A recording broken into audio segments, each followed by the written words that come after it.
Прийшли окупанти до нас в Україну, форма новенька, воєнні машини, та трохи поплавився їх інвентар. Байрактар,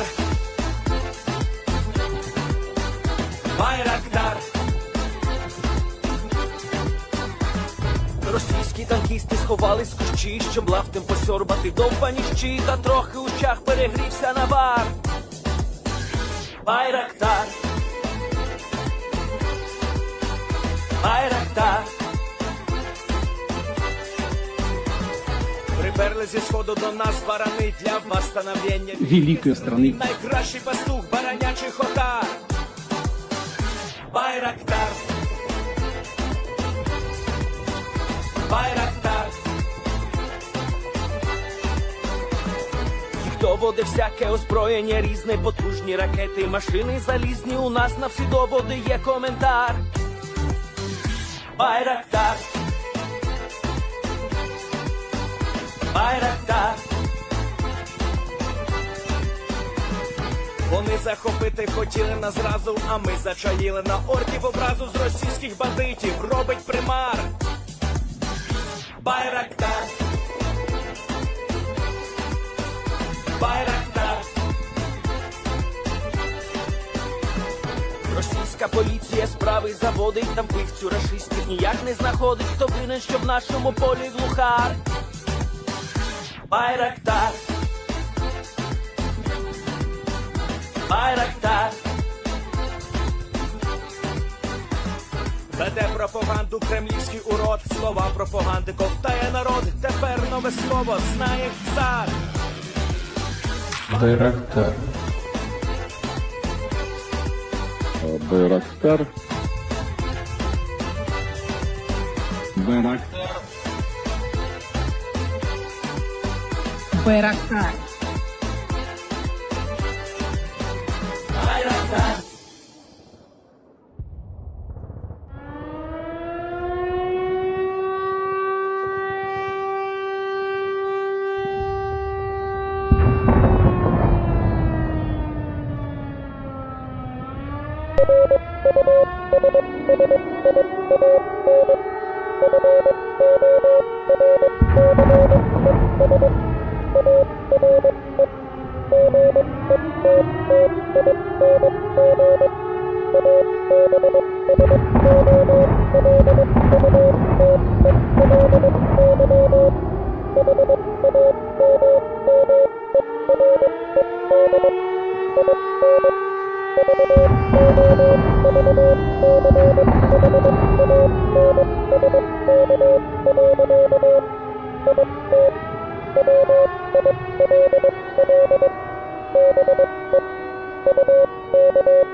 Yes. The Leaf Spring Army sends its regards.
Hello, everyone. I'm the Enforcer, and I'm accompanied by Enforcer Matt.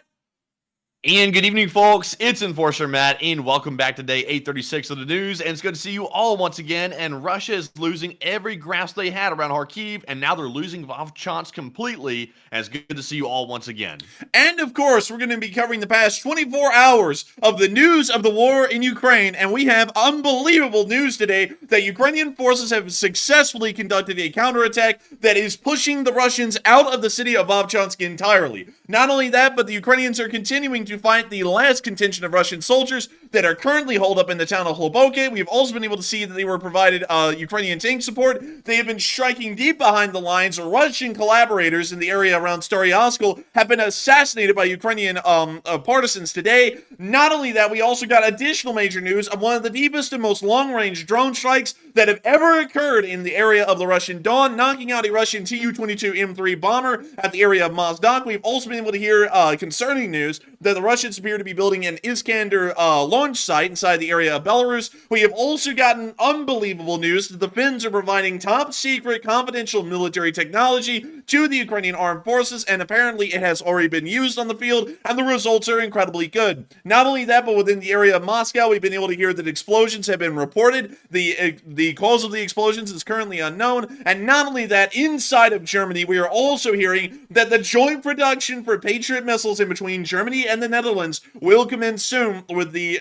sole intent purpose of providing these weapon systems and missiles to the state of Ukraine and continuing to help them out in the war effort. Not only that, but we got a large amount of news in location unknowns, air defense reports, and frontline footage to give us an idea of how well the Ukrainian armed forces are doing today, and it does look like they are doing incredibly well. The night is absolutely crazy, especially just because of the major news of what happened in Mozdok today at the airfield, and also what's happening currently inside the area of Vovchansk. And we're going to be trying to cover this all as good as we can, and of course starting off with our major breaking news that just started happening a moment ago. The Ukrainians are conducting offensive efforts that will push the Russians entirely out of Vovchansk. We were able to get this statement from Azov South, a unit that is currently operating in the area, and according to their information, a total liberation of Vovchansk is underway at the moment. From what we understand, priorly, Ukrainian forces within the city were able to conduct direct assaults on Russian positions and drive them into the northern area of the city, mostly around the meatpacking plant, and also around several city streets that existed near the meatpacking plant, specifically this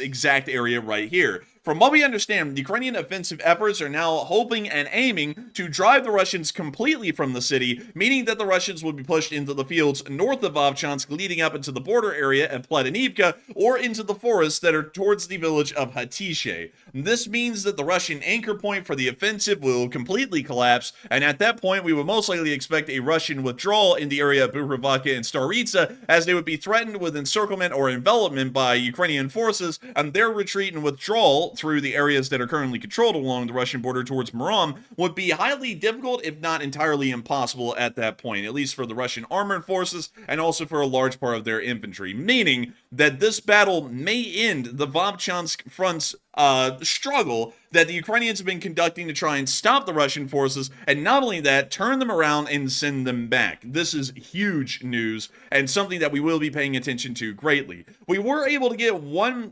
bit of news outside of the area around Vovchansk. We were able to get some additional news within the area of Hlyboke, another part of the Vovchansk front line. And according to the information that we got, there have been some pretty serious strikes still happening in Hlyboke. Apparently, there is a small Russian holdout in the northeastern area of the village, probably attempting to conduct a cover for the main force, which is most likely attempting to withdraw towards the area of Strelecha and towards the area of Krasny. This specific area of the village is right here, and we believe that it is still being controlled by Russian forces, because we have seen that the Ukrainians started to call in heavy artillery fire and bombardments into this area to try and knock the Russian forces out. And here is a clip of those strikes being conducted within that area of the village. And once again, to line this up for all of y'all, we can see right here the road that's passing through the town and a small lake north of that. And you can see the road passing through the town right here and the small lake above it, showing that this specific area right here in the village is the last part of the village controlled by Russian Federation forces at this very moment.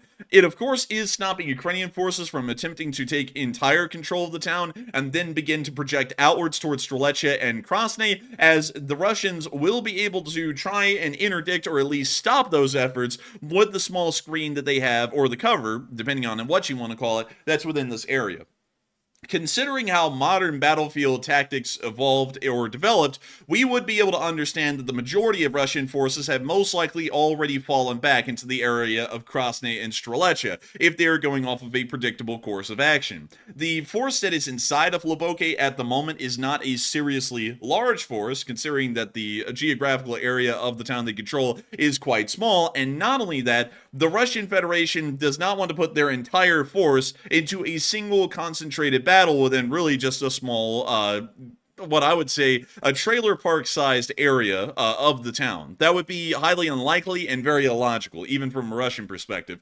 This force right now that is inside of Hlyboke has most likely been given orders to fight the enemy until one or the other is destroyed, meaning that this force will be destroyed, and that means that this is more so a forward element or a screening element of the main force, and we would call what their actions are right now a cover, meaning that they're trying to stop the Ukrainians from at least fighting the main Russian force that is within this area and trying to slow down their abilities so that way the Russians can fall back, considering that they've lost a battle, and they can now try and effect a proper defense of Strelecha and Krasny, meaning that we will expect that Hlyboke will be entirely under Ukrainian control within the next 28 to 48 hours. Here is the footage, though, of the Ukrainian strikes that started to hit this town and the small Russian holdout within it. We're going to be muting the Chad music, but we can see the bombardments coming down. And I mean, that's the small little area you pointed out on the map just a second ago to the right. Yeah, the tiny area. Man, and wait a minute, are you saying that's the only place the Russians are holding in Vovchansk? That's it? Hlyboke. Silence. This is really quickly. Are you saying this is not Vovchansk, or you're saying it's something else? This is Hlyboke. We moved on from Vovchansk, I think, about 5 minutes ago. Okay. So we're all the way over in Hlyboke right now. But we can see them continuing to bombard Hlyboke.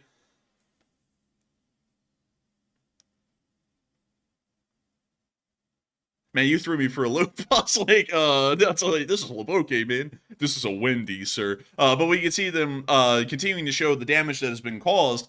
And I would have to be quite honest with y'all, I actually have no idea what kind of ordnance was used in this clip. And they said that it was some kind of fire support. We don't know what kind of fire support this was. This could have been the Ukrainian Air Force. This could have been Ukrainian heavy artillery. But whatever was hitting, it certainly was not small or medium-sized artillery.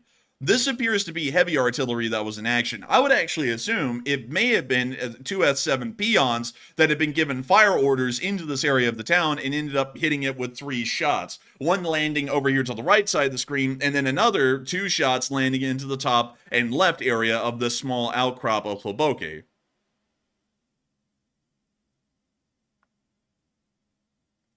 But with that, that's the end of that clip, and that's all the footage that we got from Hlyboke today. But we are expecting, with heavy bombardments like that, and considering that this is, once again, most likely just a cover force, that this force will be wiped out or pushed out of Hlyboke here not before long, and will begin to move into the area of Krasny and Strelecha, or into the fields in between, to try and once again create a screen in front of the main force and the Ukrainians. Although, nowadays, we don't really see that often.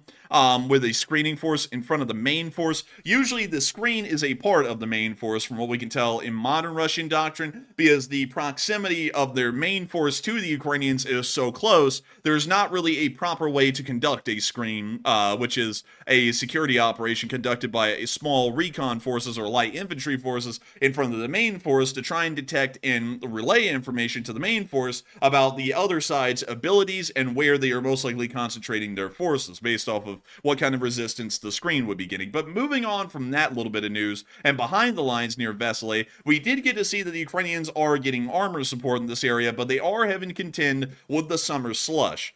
This isn't exactly a Rasputitsa. This is a more localized weather element that we're seeing at the moment, but it is showing that sometimes the ground conditions can completely fall apart over the course of really just 2 days in some areas, because we saw that the ground was incredibly dry around the area of Hlyboke about 2 days ago, and in between then and now, in some areas, it has actually ended up becoming a slush. We're assuming due to rainfall in the area. But we can see the T-64 navigating this as best as it possibly can.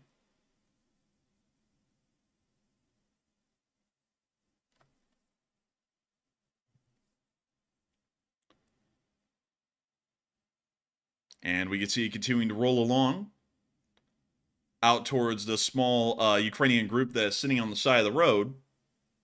From what we understand, this was in a rear area, not directly on the front lines, but somewhere near to it. But once again, giving us a fairly okay idea of the ground conditions, or the terrain conditions more so, which is a very important part of conducting offensive operations, as this kind of a slush may end up slowing down offensive operations due to tanks not being able to properly conduct maneuvers in the open field surrounding Hlyboke. We may see that the Ukrainians try and get around this by relegating only wheeled fighting vehicles into the area around Hlyboke until the ground conditions improve, or we may see that they still press forward with the tanks, but in smaller numbers and with a larger amount of support, meaning that there will not be as many tanks fielded on the field at a single time, meaning that offensive efforts could be slowed due to the terrain difficulties that we're seeing right here. But moving on from that and behind the lines, we also got to see that the Russians showed the aftermath of a cross-border strike that was directly near the area of Hlyboke. We believe what this was, although we have not been able to get a good ascertainment of what the hell this was, but it looks like it was some kind of electronic warfare system or a counter battery system that ended up getting hit and destroyed. We don't really know that for certain. I haven't seen the system before. It is an older one, however. You can just tell by this trailer. This is most likely a Soviet vintage piece of equipment, but at the same time, we still don't really know a lot about the system. We just know that a cross-border strike occurred and did knock the system out.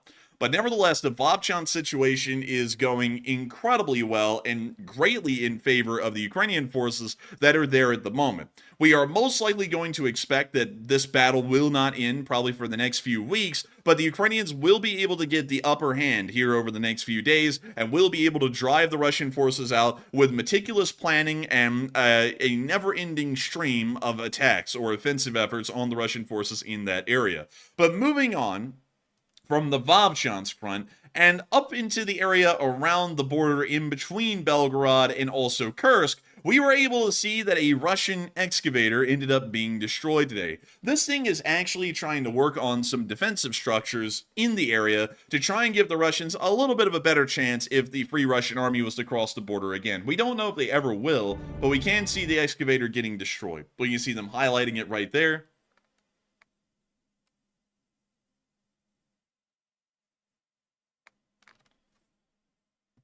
Now you see it getting hit, and we can see another drone coming in and hitting it again.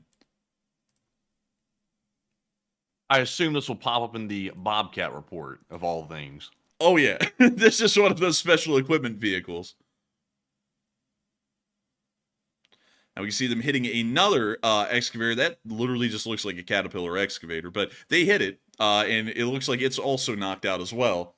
Another special equipment. I am surprised though that they've got like a tactical, like blacked out excavator. I was expecting to see another Bing Shaling like Alibaba style escalator or whatever excavator out here, but it turns out to be an actual like proper tactical one.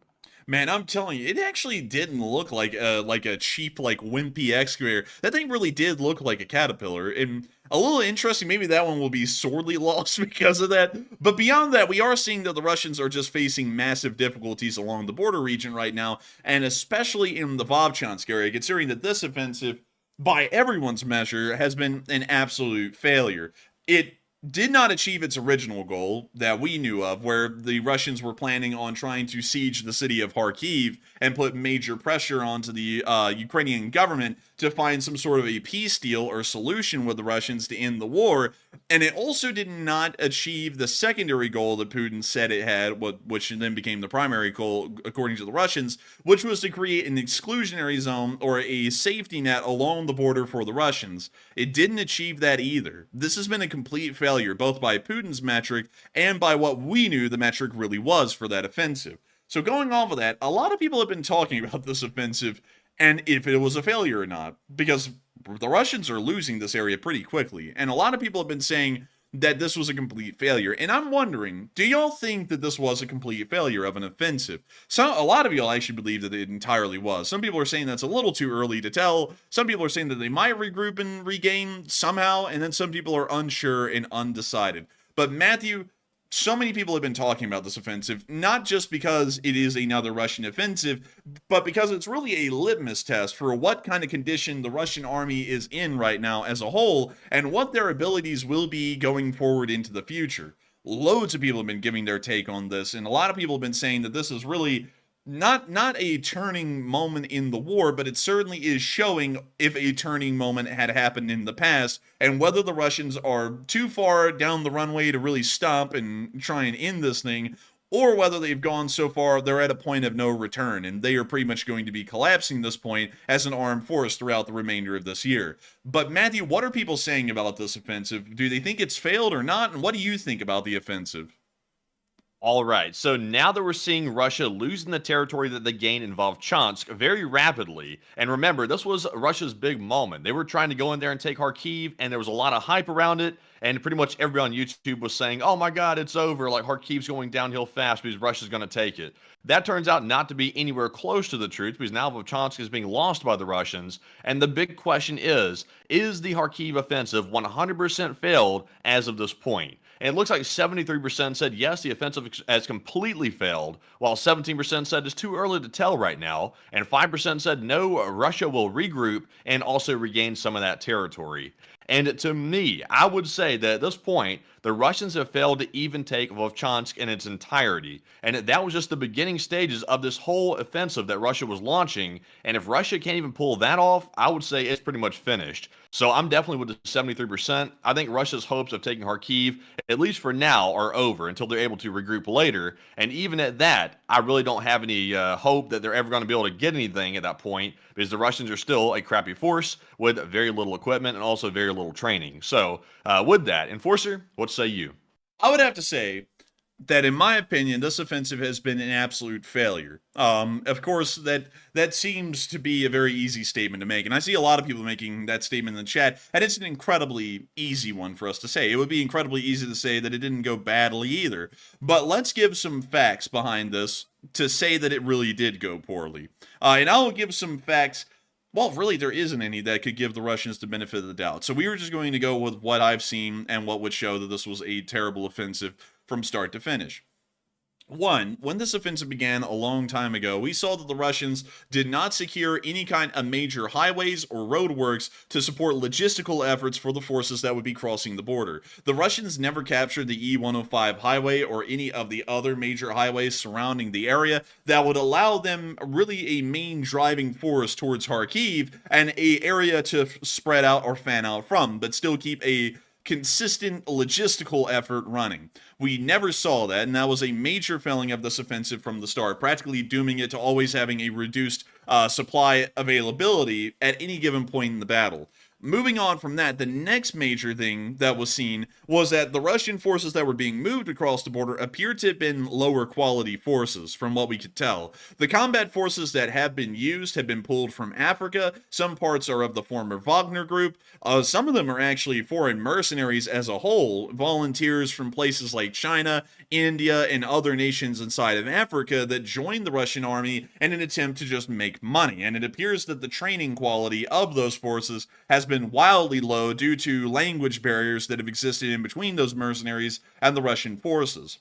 Another thing that we've noticed that was a major failing point of the Russian offensive was that it seemed to not really have a coherent battle plan moving into its initial phase. We never really saw that Russian offensive efforts conducted a straightforward assault, or really more so a maneuver battle where they attempted to move past Ukrainian forces or directly attack them head-on, break through, and then exploit that breakthrough and then destroy Ukrainian forces in detail. We never saw any of that. Not only that, but on its face, the Russian forces in this area are not even mechanized. They're more so motorized at best. We've seen a limited amount of tanks available in this offensive to support the infantry. And while a lot of people have been saying that tanks are obsolete, while tanks as far as their armor protection are obsolete, the tank as far as the firepower it provides to the infantry that are advancing, that firepower is still as relevant now as it was 40 years ago, or 80 years ago, or 100 years ago when the tank first became a actual invention on the battlefield. That firepower is crucially important, and none of that was ever seen. And while we have heard that Russian artillery has been present in the area, we have not really heard that it's been present in large enough numbers or used in a concise enough way to really turn the battle in Russia's favor. We have seen that Vovchansk has been entirely leveled over the course of about a month, but at the same time, it appears that none of that artillery fire was effective in disrupting Ukrainian forces inside of Vovchansk or decisively routing them from the field due to high losses. We never saw that, and that appears to have once again been another major failing. It may also show that there are communication difficulties in between the frontline forces and the artillery forces, and they are either not able to relay exact fire positions to the artillery behind the lines, or the information is inaccurate, which is leading Russian artillery to be wildly ineffective at this point in this course of the battle.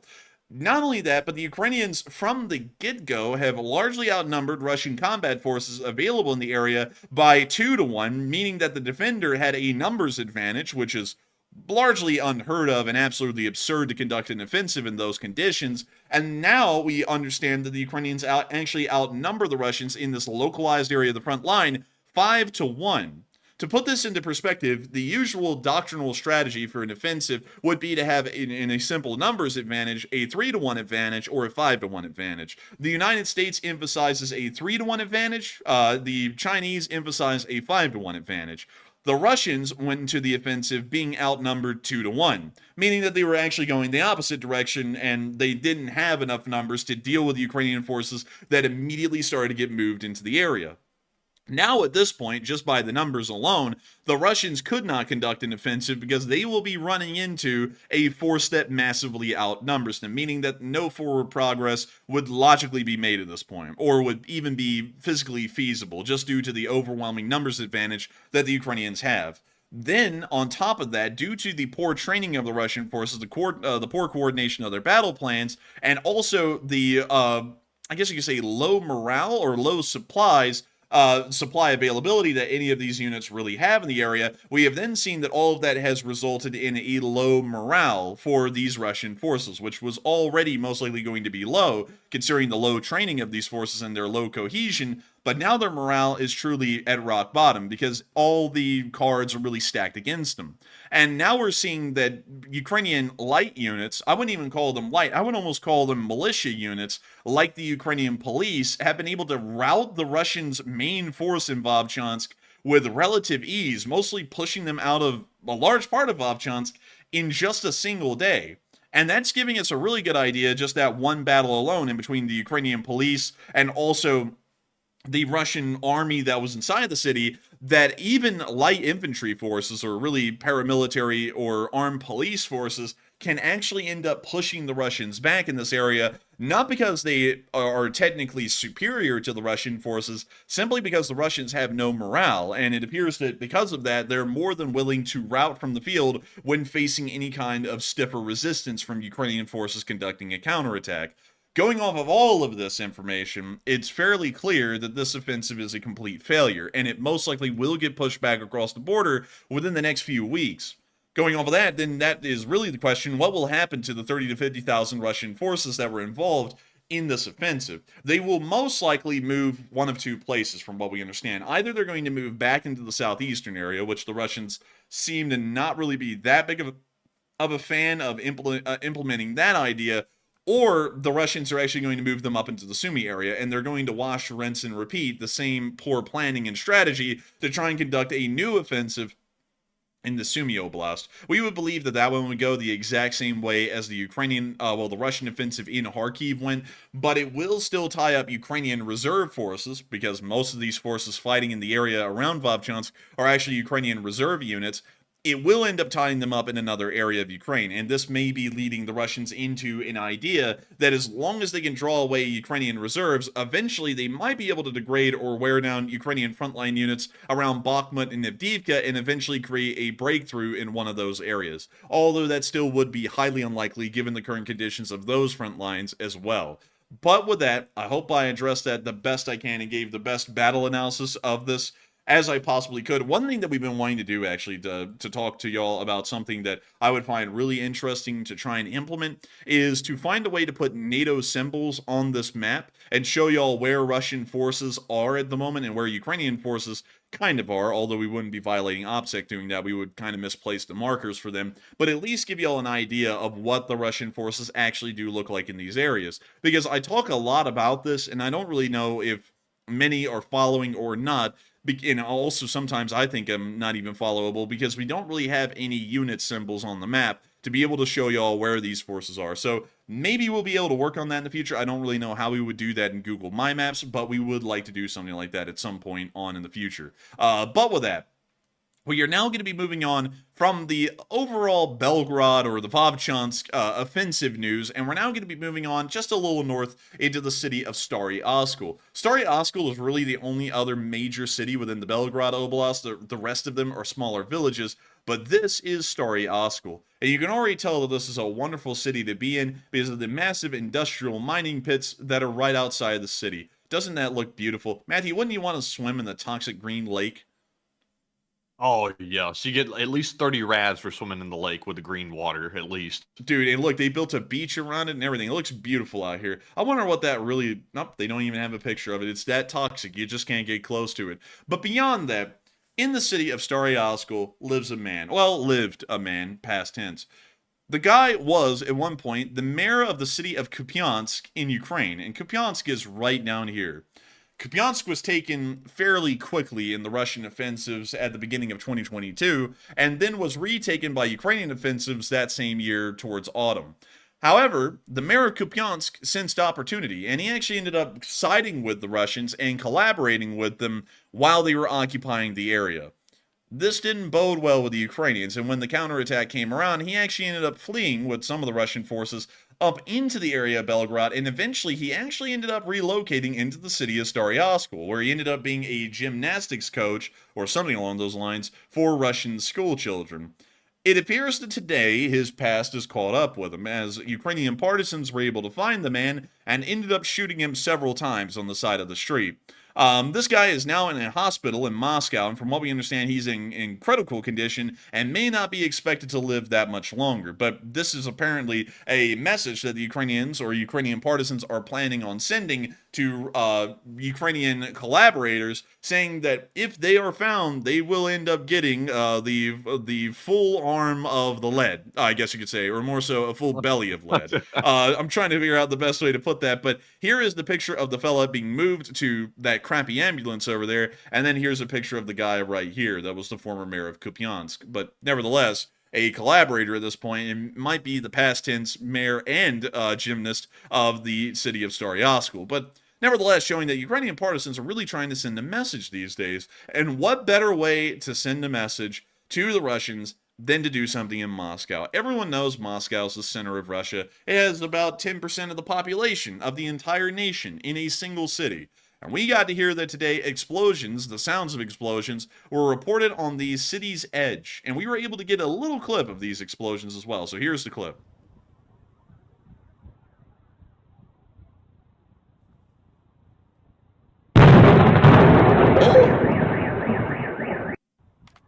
You said little explosion? Man, that was a freaking, like, 500-pounder. It was a little, it was just a little one, you know? Let's play it again. That's huge. I'm sure it was nothing, man. I'm sure it was nothing at all. We don't know what the explosion was. That happened about 14 hours ago. We still haven't gotten any news about what that explosion could have been, but it did happen in the southwestern area of Moscow. So we will hopefully find additional information about that in the future, but it looks as though the Russians are not having that great of a time even inside of Moscow. But moving on from that little bit of news in Moscow, it's time for me to move y'all up into the area of Belarus, because it does appear that either the Belarusians or the Russians are attempting to once again threaten the Ukraine's northern aerial defense perimeter with the possibility of future Iskander strikes. And we were able to see that a new Iskander brigade or a new Iskander operations base is being constructed within the area. This is a time lapse of the area as it existed in, I believe that would be June 7th of 2023. We can then see let's see here. Let me make sure that I'm getting this correct. This appears to be November 2nd of 2023. This is then the 3rd of, let's see, the 3rd of May, I believe. But beyond that, I'm sorry, this is a European date structure here, so it's really throwing me off for absolutely no reason. But you can see that over the course of time, since about the mid part of last year up till today, they have made massive progress on this facility. We can actually see that right there. What we believe this to be, because the shelters seem to be very similar to ones we've seen in the past inside of Russia, they appear to be Iskander-M sheds used to house the Iskander launchers that would fire off a intermediate range ballistic missile from the ground.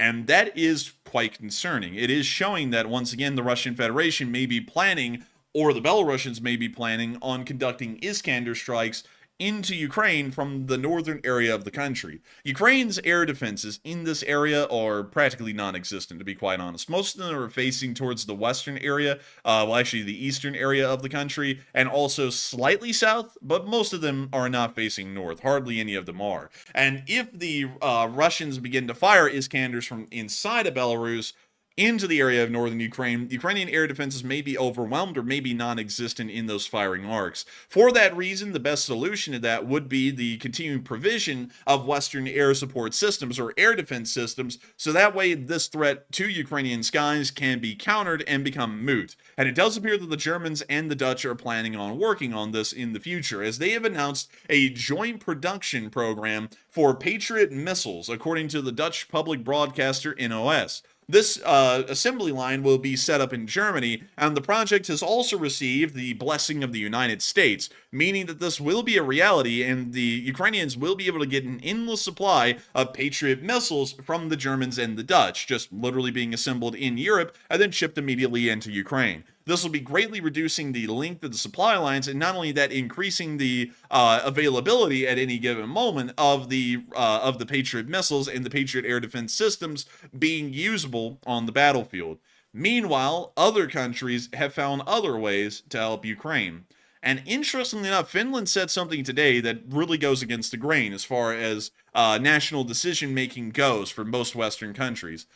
Finland has announced that they have given the Ukrainians experimental and developmental weapons systems. According to, this isn't according to just random people, this is according to the Finnish Defense Forces General Mikko Hiskanen. And when he was asked if the performance of these systems in Ukraine was good, he responded, yes, there would be more demand for them, showing that apparently the weapon systems have been used and they're doing incredibly well. Now, we don't know what these are, and of course it's not going to be a UFO or some kind of a space laser or anything crazy like that. These are most likely just improved weapon systems of yore. Really just greater improvements on anti-drone weapons, electronic warfare measures. It could be something along those lines. It could actually be a weapon in the field, maybe a better rifle or something along those lines.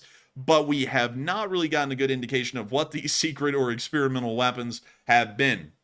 So we will be hopefully finding more information about that in the future, but this is really flying in the face of Western wisdom, or really more so Western decision-making wisdom. Usually it's the norm for Western countries to try and protect their defense industries' best efforts, their best technological gains. The United States does this a great deal. That's why you see that whenever we export Abrams to other countries in the world, they never have access to the depleted uranium armor that is inside of a normal Abrams. They actually get an export variant of that kind of composite armor without depleted uranium sheets inside of it. On top of that, whenever we export things like the F-35, we always end up giving computer systems in the F-35 that are a little bit different than the American systems, and a little bit less capable. The specific reason behind that is so that way we make sure that we're not handing away any kind of state secrets, even to our allies. It gives us a massive proprietary edge in really the entire domain of war, and that for that reason, we always protect that as a national security interest. And really, every single country around the world does that. Even the European countries do as well. But it does appear that Finland is breaking the norm in this instance and actually providing some kind of a special weapon system. And we do not know what those are or what they're going to end up doing with them, but still, very interesting to hear, and hopefully we'll be able to get some follow-up information on that to share with y'all all in the future.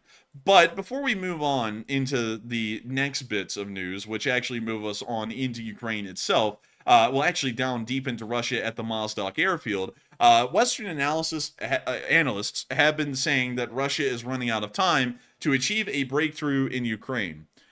Matthew, well, you know something that kind of aggravates me though. Before we even get to talking about that question, haven't I been saying What's that that? for like the past 3 months? Oh yeah, I've been saying it too. I've been saying that by the end of the year, like 2024, Russia's going to run out of equipment. I've been saying that myself. So it seems like the analysts are just now catching up to that conclusion. Man, I'm telling y'all what, if y'all want to be up to date, you got to watch this channel. But beyond that, people are starting to say that the Russians just can't achieve a breakthrough and just can't keep going.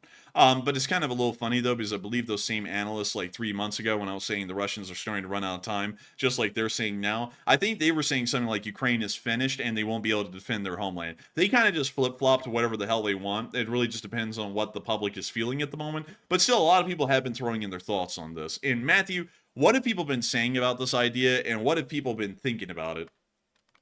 So it looks like 49% said that yes, Russia cannot sustain losses, meaning that Russia is running out of time to achieve a breakthrough in Ukraine, while 14% said no, Russia is ramping up production and they will have plenty of time to achieve a breakthrough, while 29% said maybe, but don't count them out just yet. And on this one, I would still say that by the end of this year, if Russia has not achieved some type of major breakthrough, then it's going to be pretty much over for them. I would say that the offensive that's failed here in Kharkiv is a huge indicator that Russia is not prepared to do anything except basically hold the positions they have. And even at that, they're not doing a great job. So I would say that Russia has probably already run out of time to achieve any type of significant progress. And it's indicated by their losses on the battlefield right now. So I'm with the 49%. Russia simply can't keep this up. The losses are too high, and it's not going to get any better anytime soon for them. But Enforcer, what say you? I'm gonna have to say I called this 3 months ago. Like, these people are finally catching up, and I'm so sorry everyone, but it does kind of annoy me a little bit, because now that I will tell y'all something, because we work in this space, so we see everything going on, and we actually see it more so from our end than a viewer end. We've been on this line of thinking really since the beginning of this year, and especially over the past 3 months, because everything has been showing that the Russians will not most likely be able to survive till the end of this year. We went over that with the oil, the lack of Russian tanks that are available at this point, also the lack of available Russian manpower that was especially shown in the Vovchansk offensive, or at least quality manpower more so, the economic failings of Russia, the major companies that are starting to collapse and starting to show clear signs of strain. All of those things put together over the course of many months leading up to right now have certainly been showing that the Russians will not be able to survive through next year. They will most likely end up ending the war due to internal pressures by the end of this year or the beginning of next year. We've been saying that for an incredibly long time. But at the same time, while we've been saying that, people have not been believing us, because we aren't CNN, and we aren't Fox News, or we aren't such and such YouTube channel, which has more subscribers than us. So those people, most people who would just randomly pop on this channel would not believe us. And then the big YouTube channels, which I have to say I'm not necessarily a big fan of, because it never seems like they have their own original ideas. It just seems like they read stuff and then repeat exactly what they read, which were those kinds of reports a few months ago that were saying that the Ukrainians will not be able to conduct any major actions in the war, and in fact, the Russians are going to end up winning the war. A lot of people started to say that a couple of months ago and started to say that it was all lost. Now the analysis is flipping, and now we're seeing that everyone is starting to change their song on the war in Ukraine again, and now they're saying that the Ukrainians can actually end up winning it, and incredibly well. It's really annoying to see the ebbs and flows. We actually provide actual analysis on this channel. I know that many of y'all know that, because y'all been watching this day in and day out. But it's really annoying to see people just pull stuff out of thin air, or just read something that really has no backing to it at all and then run with it. And because they have a larger amount of viewership or a larger amount of subscribers, people end up believing them over us. Although we do our end, and we make sure that everything that we put out on this channel is well researched, well thought out, and well analyzed. And I have to say that considering that this poll is being brought up now, and Matthew's bringing this up because this is a big thing that people are starting to talk about today, it is so annoying to me that it's something that's just being talked about today around the rest of the world, because we've been talking about that specifically on this channel for about 3 months at least, really 6 months if you're talking about the very beginning of this kind of talk, but not in a big form. But with that, I hope that does address that well. I think that kind of gets the idea across that we already knew that on this channel. It's just that everyone else is finally starting to talk about it. Good for them. Maybe one day they'll get up to our speed and actually be on our speed, but for now, they're not. But anyways, moving on from that and out of the area of Belarus, it's now time for us to move on down into the area around Mozdok. Mozdok is actually a pretty famous area within Russia, as there was a major battle that occurred around Mozdok in World War II called the Battle of Mozdok. But something else that's really interesting, though, about Mozdok in the modern day is that Mozdok, I believe, is actually a part... It's not a part of Ingushetia. It's actually a part of Vladikavkaz. And I forgot what the people who live in Vladikavkaz are, but they're actually the rival ethnic group to the Ingush people living in Ingushetia. Nevertheless, Mozdok is controlled by that oblast, and specifically, this airfield that exists right above Mozdok has been used extensively by the Russian Air Force throughout the course of this war. Russian strategic airlift wings in the form of Il-76 airlift wings and helicopter airlift wings have been stationed here, and very recently, Russian strategic bomber wings operating the Tu-22M3 have also been based out of this area and have been operating here as well. And from what we know, the Ukrainians were able to successfully conduct a drone attack, possibly damaging and knocking out a Tu-22 M3 bomber that was sitting on the tarmac. And so, let me move y'all into all the footage that we got today. Here's our first clip. And there goes our weed whacker.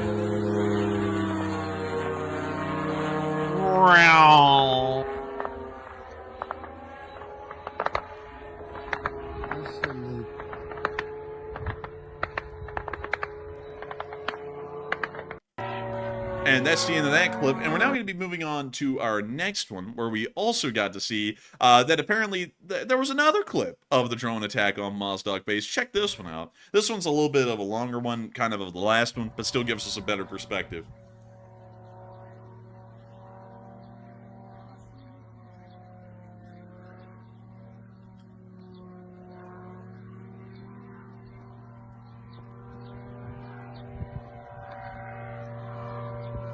And here it comes.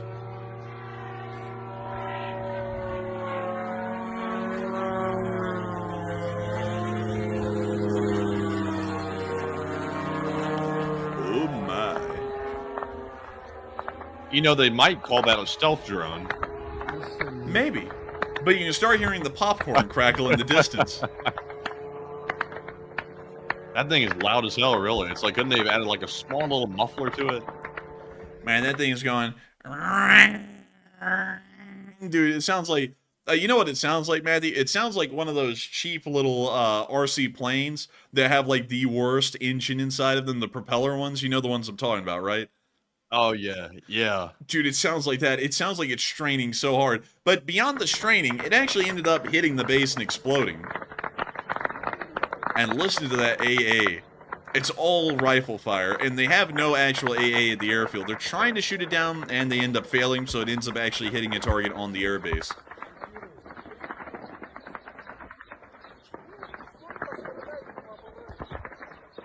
And any second now.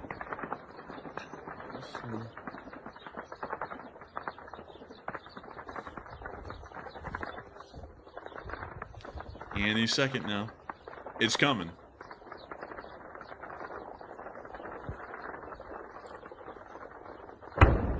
Yeah, there we go. Now, let me move y'all on. What was he doing? A tisk? He said, oh, what a shame. Man, he's like, man, this is terrible. But anyways, moving on into our next clip, we then got a third video of the air defense. This one was a little bit closer to the airfield, so we got to hear more of the sound of the air defense fire. Someone's apparently got a Star sounds Wars fake. blaster. No, it's not fake. It's just how the sounds like bouncing off the buildings nearby, but it sounds like a Star Wars blaster is being shot at this thing.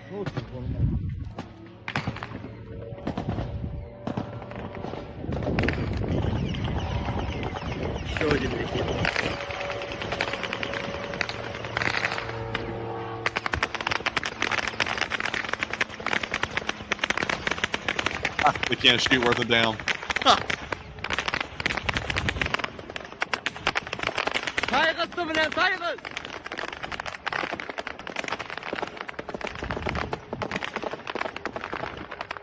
I like how everybody's just standing around looking like, do they have this under control, Blyat? Dude, meanwhile, in the Hertz parking lot. Oh, Bliat, they're diving! And there it goes, right onto the airfield. Damn. And they did not have that under control. No, they did not. Also, man, you have to add that in there a little bit. oh, Bliat. but I want to point out the clown world that folks live in. People have been saying today that the drone actually got shot down and went out of control. I want to show y'all this part of the clip again. Notice how controlled that dive is right there. I would say that looks as though like the pilot, well, the drone pilot was like, okay, we made it, and then just put it right on the dive to the bomber.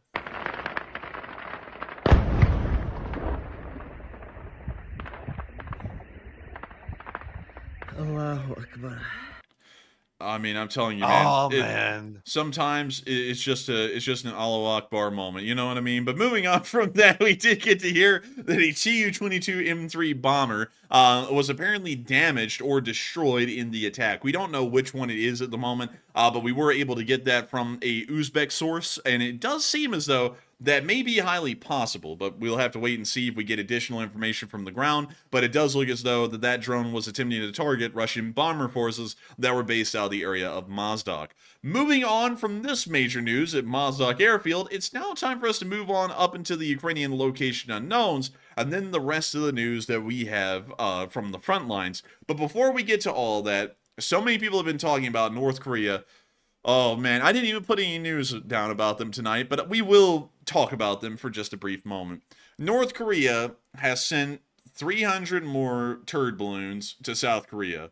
And we have heard that South Korea is apparently preparing a military response. War may begin over the turd balloons, and a lot of people have been wondering what will happen. Some people are saying nothing will happen. This is nothing more than crappy business, or more so a whole bunch of crap, which it's true, actually, because the trash balloons are filled with crap. And then some people are saying that's only a diplomatic response. Some people are saying that a war is about to break out over the turd balloons, and then some people don't really know what's going on, but still, they think it's kind of interesting. But Matthew, what are people thinking about the whole turd balloon situation, and what are you thinking about it as well?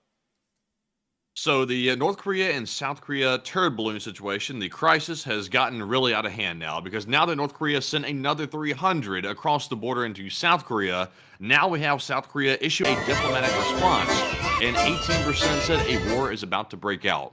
And me personally, I don't think a war is going to break out over the trash balloons. I don't think that's going to happen. And also, Enforcer, are we lagging out right now? I see it spinning. We actually went completely off air for a minute. We're back. But that was so seamless, man. You wouldn't believe it. The internet literally just got cut off on my computer, so I had to quickly reconnect the internet and then throw us back up on air. So go ahead and reread that whole poll again, because I didn't hear any part of it, and I literally just got right back on air when you said it looks like we were lagging a little.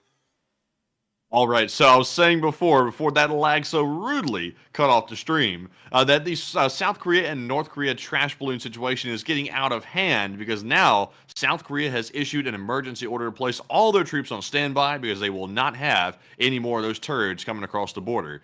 So it looks like 40% said nothing will happen at all, while 28% said it'll be only a diplomatic response, and 18% said a war is about to break out. And I was saying that I don't think a war is going to break out over the turd balloons. It's obviously a nuisance to South Korea, but it's not anything to really spark an entire war to break out.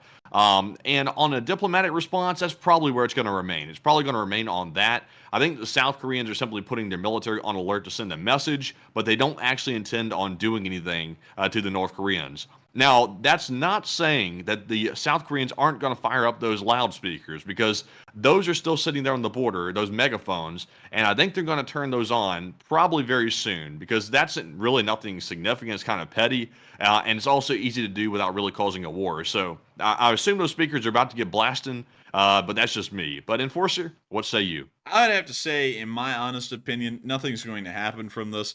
This is really just normal North Korean business, or really Korean Peninsula business. It's just new to see turd balloons. We've never seen the turd balloons before, but as far as how this is escalating, this is pretty typical. So I would say that nothing's really going to come out of this. If something did come out of it, I'd be really surprised, but I don't really think much is going to be resulting of this in terms of military action from South Korea, or in Pyongyang's instance, or really North Korea's instance, any kind of actual armed action will be resulting from them launching turd balloons at South Korea. So in my opinion, it's really funny, but it's not going to result in anything all too serious. But moving on from that, also really quickly, I just wanted to show you all this because I think this is kind of interesting. Look how barren the land in North Korea is.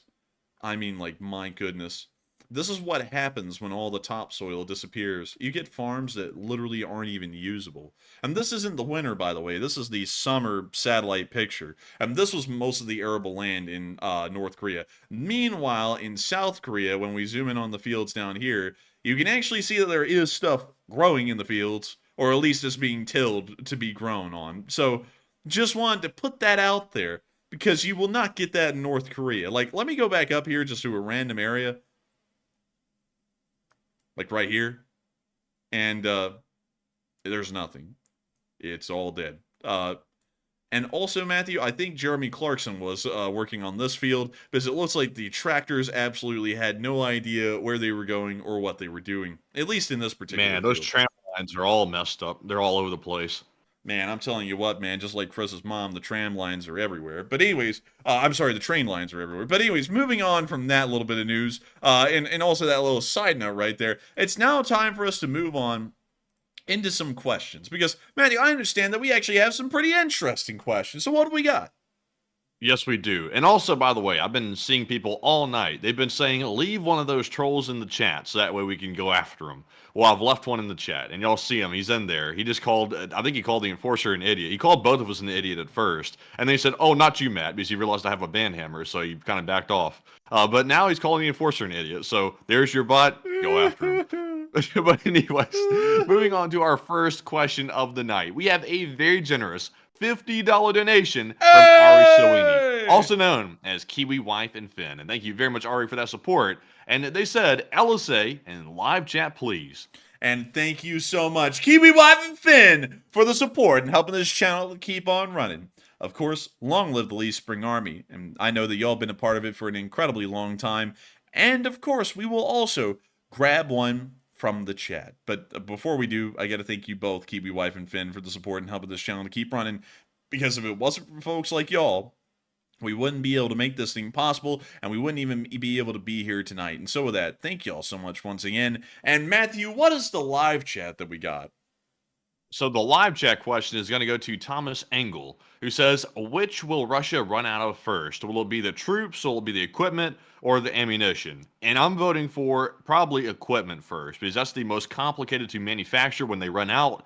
They have plenty of troops. They'll simply start recruiting literally everybody and anybody off the street. So, in my opinion, they probably will never run out of troops. They've always got a civilian population they can go pick up and throw into the military and send them to the meat grinder. But equipment, that's hard to replace, and Russia is really having a hard time with that right now. So, that's probably first. But Enforcer, what say you? From what we know, they have been able to end up producing a pretty okay amount of artillery over the course of the war. Really, ammunition in general, they've been able to produce in somewhat larger numbers, so they're probably not going to run out of ammunition. They're probably not going to run out of personnel either, because while their personnel quality is getting lower and lower, there still is a large amount of Russian manpower to pull from in Russia to keep the manpower situation alive in one form or another. The equipment will be the one to run out, because we do know that the Russians do not have the ability to produce modern advanced tanks, or really tanks of any kind at this point. So we do know that if anything was to fail, it will be the equipment side of things first out of those three. And for that reason, we believe that they will most likely last until the end of this year or the very beginning of next year, because they just will not have the ability to really be able to keep the war going. And so with that, I hope that does address that the best I can, at least in my opinion. And thank you so much once again, R.E. Sweeney, for supporting this channel and helping us to keep this thing running, because Kiwi Wife and Finn are absolutely incredible. Also, it was very interesting. The bot started to backpedal, and apparently said, it did. Enforcer called you all idiots because of Cuba being a legit strategic point of attack. The very next day he said, oh, look, Russia is taking a fleet to Cuba.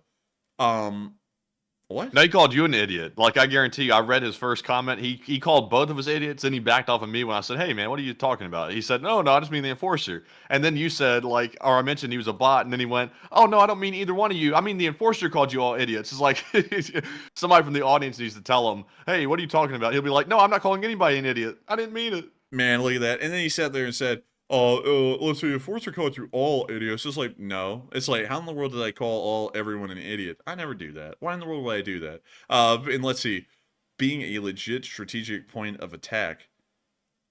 What the hell does that mean? I don't even know what in the world that means. A legit strategic point of attack. That's like word soup right there. Those are like those people, Matthew, who send emails and it's like they pulled out the damn thesaurus to make it. Like, it's like, what the hell does that mean? Like, I'm well read on this kind of stuff. I don't even know what that would actually mean. A strategic point of attack. Like, a point of attack. I don't even know either. Like a point of attack is more so a tactical level thing than a strategic level thing. The guy doesn't even know what he's talking about. The brain does. Oh man, the brain doesn't connect to the body. But anyway. Oh no, not that insult. Oh man, but anyways, thank you so much once again for that support, Ari Sweeney, and I hope we were able to address that well and also laugh at the bot a little bit. And with that, we are on to the next one. All right, and our next one here is going to go to DS, who puts in a $20 donation. And thank you very much, DS, for that support. And of course, it helps to keep the channel running, and we appreciate it a ton. And the DS said, I love the work, guys, and thank you. And thank you so much, DS, for enjoying the work and wanting us to keep it running, because support like that makes it possible. I say that time and time again, but I have to let everyone know that it's really the only thing that helps this channel to keep running and stay alive and helps us to pay the bills behind the scenes and everything. It means a great deal to us, DS, that you continue to support this channel and help it to keep on running. And thank you so much for appreciating what we do, because we put a lot of effort into this every single day. And I gotta say that we were really surprised to see today that the video that was made ended up getting up to about 183,000 views at this point. And it is well on its way to probably getting up. Let me check this. It is probably well on its way to getting up to about 200,000 views, not before long. Which is pretty crazy to think that a video like that was made today. It was actually one of the first short war summaries that we made, I believe, in about a week, because we haven't had enough news most times to make one in the middle of the day. But I got to thank you so much, DS, for appreciating it. I put my heart and soul into this. Matthew also puts his heart and soul into it to make sure that we can get the best battle analysis out there, the best strategic overview, the best news, the best merchandise, and everything else. And by the way, I just wanted to let you all know, thank y'all so much for getting the LSA shirts. I actually got mine today. I'm wearing one of them right now. I'm actually wearing the navy blue LSA flag t-shirt, and they are unbelievably good. Like, I thought they were going to be good. I didn't know that they were going to be crazy good, if y'all know what I mean. Like, the cotton is softer than the normal cotton on the shirts I wear. Like, it's actually really good, and the print quality was incredibly good. I mean, it looks great. We may take a picture of me wearing one of these shirts and post them on Patreon, because I actually got 4 different shirts. I got the navy blue one, the black one, which is the black one's kind of like the default one, and then I got the military green one, and then I got a pink one for a joke, so that way we could put a picture of me wearing the pink one on Patreon just for the hell of it. So we are we are so happy that so many of y'all got them. They are absolutely incredible, and it's wonderful to have them finally, even on my own end. And so with that, I just wanted to thank y'all all once again for getting the shirts. It's really great of y'all to get them, and I'm happy to know that we can all have LSA shirts. Maybe one day when we have a fan meet, we'll be like, hey, if anyone can follow a dress code, like if anyone wants to follow a dress code, everyone try and wear an LSA shirt of some kind. Not like the LSA flag shirt, but any shirt that is LSA affiliated. But with that, And also, by the way, if you ordered a patch, huge shout out to you as well. Those we actually got every single one of the patch orders processed today. So I had them all sitting in a box over here, waiting to go out on Monday. So a huge portion have already shipped, and they're already out in USPS. Hopefully, not getting lost, by the way. But we have a whole bunch more going out very soon as well. So those should be arriving to pretty much everybody in the next 3 or 4 days or so. And so with that, I hope that does address that fairly well. Also, Paul Schultz said LSA uniform. I don't know, like in the future that might become a thing, but it'll probably be a thing for a specific part of the Lee Spring Army. Like I don't know, like an actual Lee Spring Army uniform would be kind of neat, but I feel like we have to grow the channel to be even larger. Like I would actually give an idea to trying to create actual organized parts of the Lee Spring Army if we hit about 1 million subscribers. If we did that, then I probably would start to try and make organized groups in the Lee Spring Army that do certain things, like conduct cyber intelligence stuff. Like it wouldn't be anything like, you know, go over there and fight in the front lines in Ukraine. It wouldn't be anything like that. It would all be relating to like cyber intelligence, stuff like that. So that way it would help out this channel in the end on being able to report news. And not only that, maybe we could get some open source intel and maybe have some kind of relation with the Department of Defense where we could send that forward to them. But that is really fanciful thinking. It really just be information collection for this channel. But maybe then in the future at some point we'll actually come up with uniforms or something. That would be kind of neat. But for now, there will be no official uniform. The best we'll get is the t-shirts. But still, with that, I hope that does address that the best I can. And also Paul Schultz said red t-shirts. Well, with this specific design, there was we didn't do red for a specific reason. Is because there's this certain group of people out there. Like I wouldn't say that they're let's see, Matty, how in the world should I put this? I wouldn't say that they're popular, but I would say that they shill a lot. If y'all catch my drift, some of y'all might catch the drift there.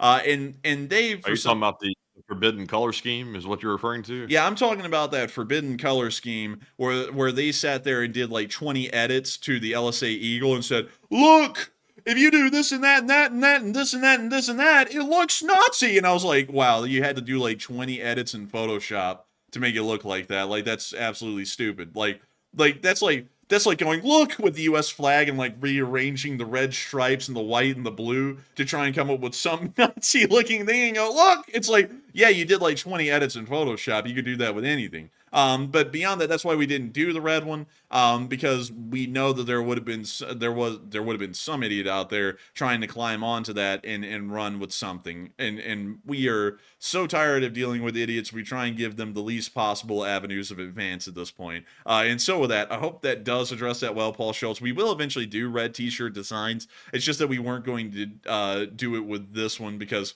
we had already seen some idiots trying to insinuate something with the design, and it just annoyed us. And I was like, we're not even going to give them ammo. But with that, I hope that does address that well. And we are on to the final question of the segment, and then we're going to be getting back into the news. So Matthew, what do we got? All right, so this one is going to go to Norman Ozen, who puts in a $20 donation. And huge shout out to Norman for that support. Thank you very much for helping keep the channel running. And they said, keep on trucking, boys, and take a chat question, please, and slaughter Ukraine. And thank you so much, Norman Austin, for the support and helping this channel to keep on running. You've been here forever. And I've got to say, I greatly appreciate your continued support to this channel and helping us to keep this thing running. If it wasn't for folks like you, we wouldn't be able to make it possible. And I got to say that we massively appreciate you still being here and still enjoying this channel. And thank you greatly once again. And Matthew, did they want a live chat? They did want a live chat, and the live chat question, sponsored by Norman, goes to Supernova, and they said, does the elimination of Russian ballistic missile early warning system, does that nullify the Russian nuclear threats? No, actually, it greatly increases them, because the Russian early warning radars, like the one in Armavir and the one near Orenburg, were meant to be able to detect incoming nuclear weapons towards the Russian Federation. and give them some control over the situation that would be unfolding at that point. The radars were supposed to pick up incoming missiles, which meant that the Russians saw the missiles, know they're incoming, and then were able to make sure to respond to that. It also tells them when they're not coming in and when they're not being shot at. So when the Ukrainians started to knock out these radar systems, now the Russians are completely blind throughout the area of Central Asia and also the Middle East and Turkey, which means that nuclear weapons could be launched at them from that direction right now, and they may not have a single way at all to detect a launch of nuclear weapons towards them. This means that the Russians are probably on a higher state of nuclear readiness, especially in the direction of the Middle East, than they ever have been, because they have absolutely no idea at this very moment whether nuclear weapons have been fired at them or not by anyone in that area, which most likely would be U.S. forces in a hypothetical scenario that would be launching nuclear weapons from the territory of Turkey, but beyond that, they have no idea what's going on right now in the Middle East or in Central Asia as far as nuclear weapons are concerned. So, to be honest, it actually ends up exacerbating the situation and causing it to be a lot more severe than it really would be in normal situations. And so with that, I hope that does address that well, and I thank you so much once again for sponsoring that live chat and helping this channel to keep on running. And with that, it is now time for us to move on into our location unknowns. Starting off with a little video that the Russians made about an aftermath of a Ukrainian drone strike. Блядь, дроны въебали наш Урал. Сейчас, сука, там горит топливо, может въебать. Мы людей с этой базы эвакуируем, уходим отсюда. Very cool. Anyways, moving on from that and into our next clip, we also got to see some pictures of Czechoslovakian BMP-2s. These are so old that they're actually Czechoslovakian, they're not Czech, being used by the 150th Separate Mechanized Brigade of the Ukrainian Armed Forces in recent training. Pretty neat to see. Moving on from that and into our next clip, we also got to see a soldier showing off a brand new BTR-4E. It even has the wrapping on the chair still. It's that new. Look at that. It's like they're playing a video game over there. Man, it's like a video game for real. And vaping, too. Look at that. Man, I'm telling you that. I'm telling you what, man. That guy might be able to fool the Russians. Like, open up a side hatch on the BTR and start blowing out vape smoke. And they'll be like, oh, look, we hit it. It's smoking, Blade. Look at that. There's something like that. But anyways, with that, we're going to be moving on from that little clip and now into the Russian casualty report, because the casualty report is sublime. Oh, dear Lord. 10 Bobcats? Wow, that's crazy, man. I know that excavator, not the escalator, that excavator that we saw earlier today, that was probably included in the list as well. I'm telling you what, though, that's beautiful to see. And also those Russian troop losses are looking pretty ugly, too, I'm telling you. Everything's looking ugly. 1,210 Russian soldiers have been wounded and killed over the past 24 hours. 9 armored personnel carriers have been destroyed. 68 supply trucks have also been knocked out as well, along with 9 main battle tanks, 36 artillery pieces, 59 drones, 7 cruise missiles, 1 anti-aircraft warfare system, and 10 Bobcat skid steers. Hi guys, Enforcer here. Top losses. But anyways, wonderful to see that the Ukrainians are once again inflicting high losses like these, and it is giving us a really good indicator that the Russians are still having a very bad time in Ukraine. And update, it hurts. But moving on from that and out of the area of our location unknowns, it is now time for us to move on into the northeastern area, where we got to see the 63rd Brigade conducting counter-drone activities. And we see their little intro here as they now segue into drone activities and other kinds of fun whimsicalness.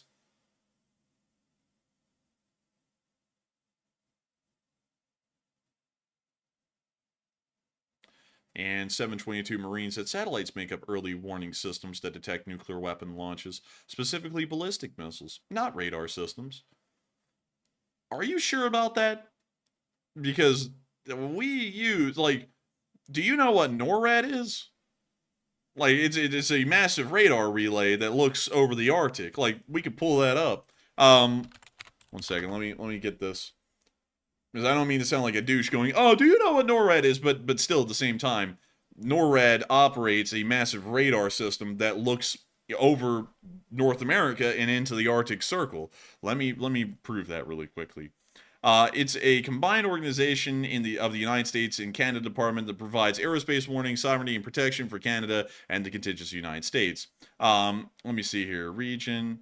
So let's see here. 1 second. Let's see here. Canadian. We're wanting to make sure to find the part. Let's see. Supported by both active duty. Let's see here. Continental United States. History. 1 second. False alarms. Post-Cold War. Oh, here we go. But none of the proposed OTH-B radars are currently in operation. And while those radars are not in operation, they were supposed to replace the older radar systems that were currently being used by NORAD. And you can actually see right here, the 1980 reorganization was to be replaced with the North Warning System and over-the-horizon backscatter, which is once again a form of radar. You can actually see that right there. Moving on down into the modern day, let me see here. Let's see, so actually it looks like the the 1980 reorganization is actually about as modern as it gets. Post-Cold War, nothing really happened as far as upgrading the radar systems and such things of NORAD, but they still operate off of the 80 systems. And you can see right here, the long-range radars, the short-range radars, the coastal radars, the Alaskan radars, the over-the-horizon backscatter radars, and also the forward operating locations of NORAD as well. But notice primarily that none of this says satellites. This is all radar systems. But I wanted to make sure to put that out there because I gotta say, I'm not someone to be petty, but when I see people saying that I'm wrong in the chat on something that is a basic fact of our defensive doctrine, or really our defensive strategy, it does make me go, I gotta counter that, because I'm not gonna have people leaving the stream going, oh, what an idiot, he didn't know it was satellite-based. It's not satellite-based, it's radar-based, because why in the world would we make our nuclear defenses only usable every 15 minutes? That would make no sense. That would give such a big window in between each orbit that nuclear weapons could be launched and probably hit the United States by the time the satellite made the next orbit and ended up actually detecting that missiles were on the way or missiles were hitting. So with that, I hope that does address that the best I can. And we're now moving on into our next bit of news, down in the area of Kreminna, where we actually got to see something that really got me going today. When I saw this clip, I went, oh, because it was so cool. Check this out. Matty, you'll know it when you see it, but check this out. Oh, it's a foul! Oh, oh my god! Look at that. That thing's got some recoil on it. Look at that. Man, they had a fun time. Man, dude, I was laughing like that when I saw that too. Because my lord.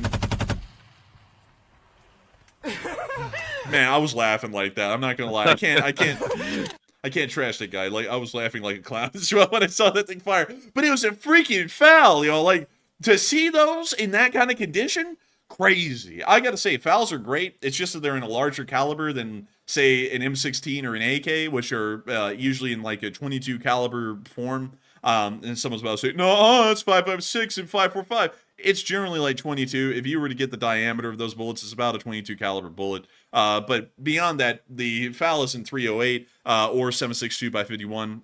Really 7.62 by 51, but still really cool to see one of those in operation. I gotta say, absolutely incredible. Meanwhile, moving on down into the area behind the lines, we actually got to see a turtle tank assembly area and what that actually looks like, which is pretty interesting looking. Take a look at that.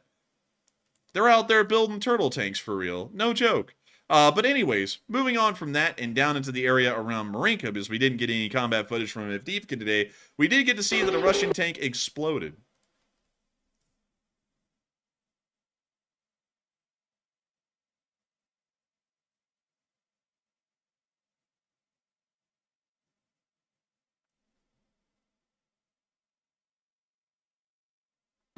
That thing be toasting.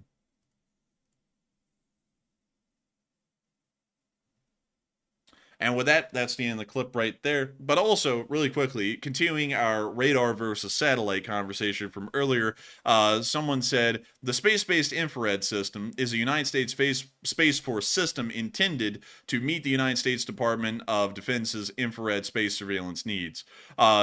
That, if you notice the wordage you used, you said intended, meaning that it's not in use currently, meaning that it couldn't be a part of our nuclear detection system because it's not currently in service. That is something coming in the future. Not only that, it's an infrared system, meaning that it's most likely meant for surveillance of armed forces or military bases or other kinds of activity that is most likely stationary on the ground or not moving at thousands of miles per hour.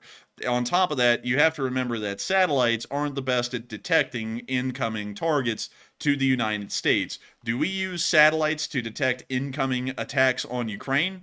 No. Did we use satellites to detect any incoming attacks on any kind of a target in the past, in, say, the Gulf War or any modern conflicts? Absolutely not. Satellite systems are not used in that way. Satellite systems take the modern form of highly advanced technological reconnaissance, but that does not mean that they operate as an early warning system. Otherwise, why do we have AWACS aircraft in the United States Air Force? Why don't we just use the satellites instead? That's the whole point. It's a reconnaissance system. It is not an early warning detection system. It's not a AWACS in space. But with that, we're now moving on from that little bit of news and on down into the area of Mykolaiv, where we got to see something truly whimsical today. I would say magical even. This Russian Zala filmed that Yak-52 flying around is actually near Mykolaiv now, and the Ukrainians are using it to shoot down drones. No lie. And we can see it right here. And we can see the co-pilot in the back like, oh, there it is! Like they're looking straight at the Zala. Man, when was this plane made? Like in the 70s, I believe. Let me go pull it up. Yak-52. Yakety yak and don't come back. So these things were made around 1976. So they're about 50 years old. Damn, it's like a relic of an old time. Like it was like you got thrown back to an old war. Man, I'm telling you, man, this thing is something else. Also, it's interesting to see they paint it up in a really modern digital camo, because the last time we saw it was actually in a civilian paint scheme. Now it's in a military paint scheme. But still, really interesting to see them out there using a Yak-52 to shoot down drones. But moving on from that little bit of news in Mykolaiv, it's now time for us to move on up into the area around Kyiv, as we also got to see the anti-aircraft guns at work last night around the area. Here's the clip.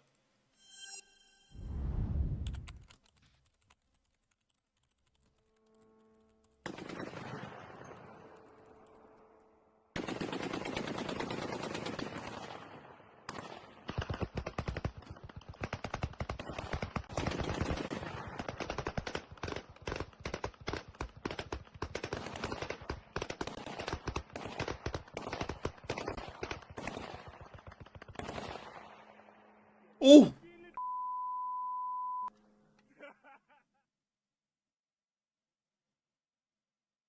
Oh, look, there's that little crappy motor right there, the Cub Cadet. And with that, that's the end of the clip right there. Really interesting to see. And we're now going to be moving on from that little bit of news and on towards the inside of Ukraine, where we got to hear a little bit of unfortunate news from the Ukrainian government today that around 50% of Ukraine's power generation capacity has actually been destroyed by the Russian Federation, meaning that the Ukrainian power grid, even at this point in the year, is under somewhat considerable strain, considering that half of the power production has been knocked out. But moving on from that and on into our next bit of news, we did get to hear a very successful air defense report. 9 Shahed 136s and 1 Kh-59 guided air missile were shot down over the area of the Kyiv region, which is great to hear. And without further ado, it's now time for us to move on into Kyiv itself and cover the speech. Oh, you got to be kidding me. It's not even on the website. Let me go find it again. If for some reason they're not updating the website or he's just not making speeches anymore, don't know why. But let me go see if he has one from today, and he does. It's a little bit shorter, and let me make sure that I get the right one. Дорогі українці, українки. Okay, and pause that, and let me get the subtitles up. What is up, Ukraine? And so with that, here is the speech from President Volodymyr Zelensky. And let me back it up. Speech. Дорогі українці, українки. Кілька підсумків за цей день. Перше – фронт. Говорив сьогодні з головкомом. Загалом про ситуацію, дуже вагомий результат, те, що російській армії не вдалося реалізувати їхню харківську операцію. Максимально їх зараз стримуємо, знищуємо російські підрозділи, які заходять на нашу землю та тероризують Харківщину. Напрямок посилено, буде ще посилено. була доповідь щодо донецьких напрямків, де найбільш важко. Працюємо над тим, щоб забезпечити більше резервів нашій армії.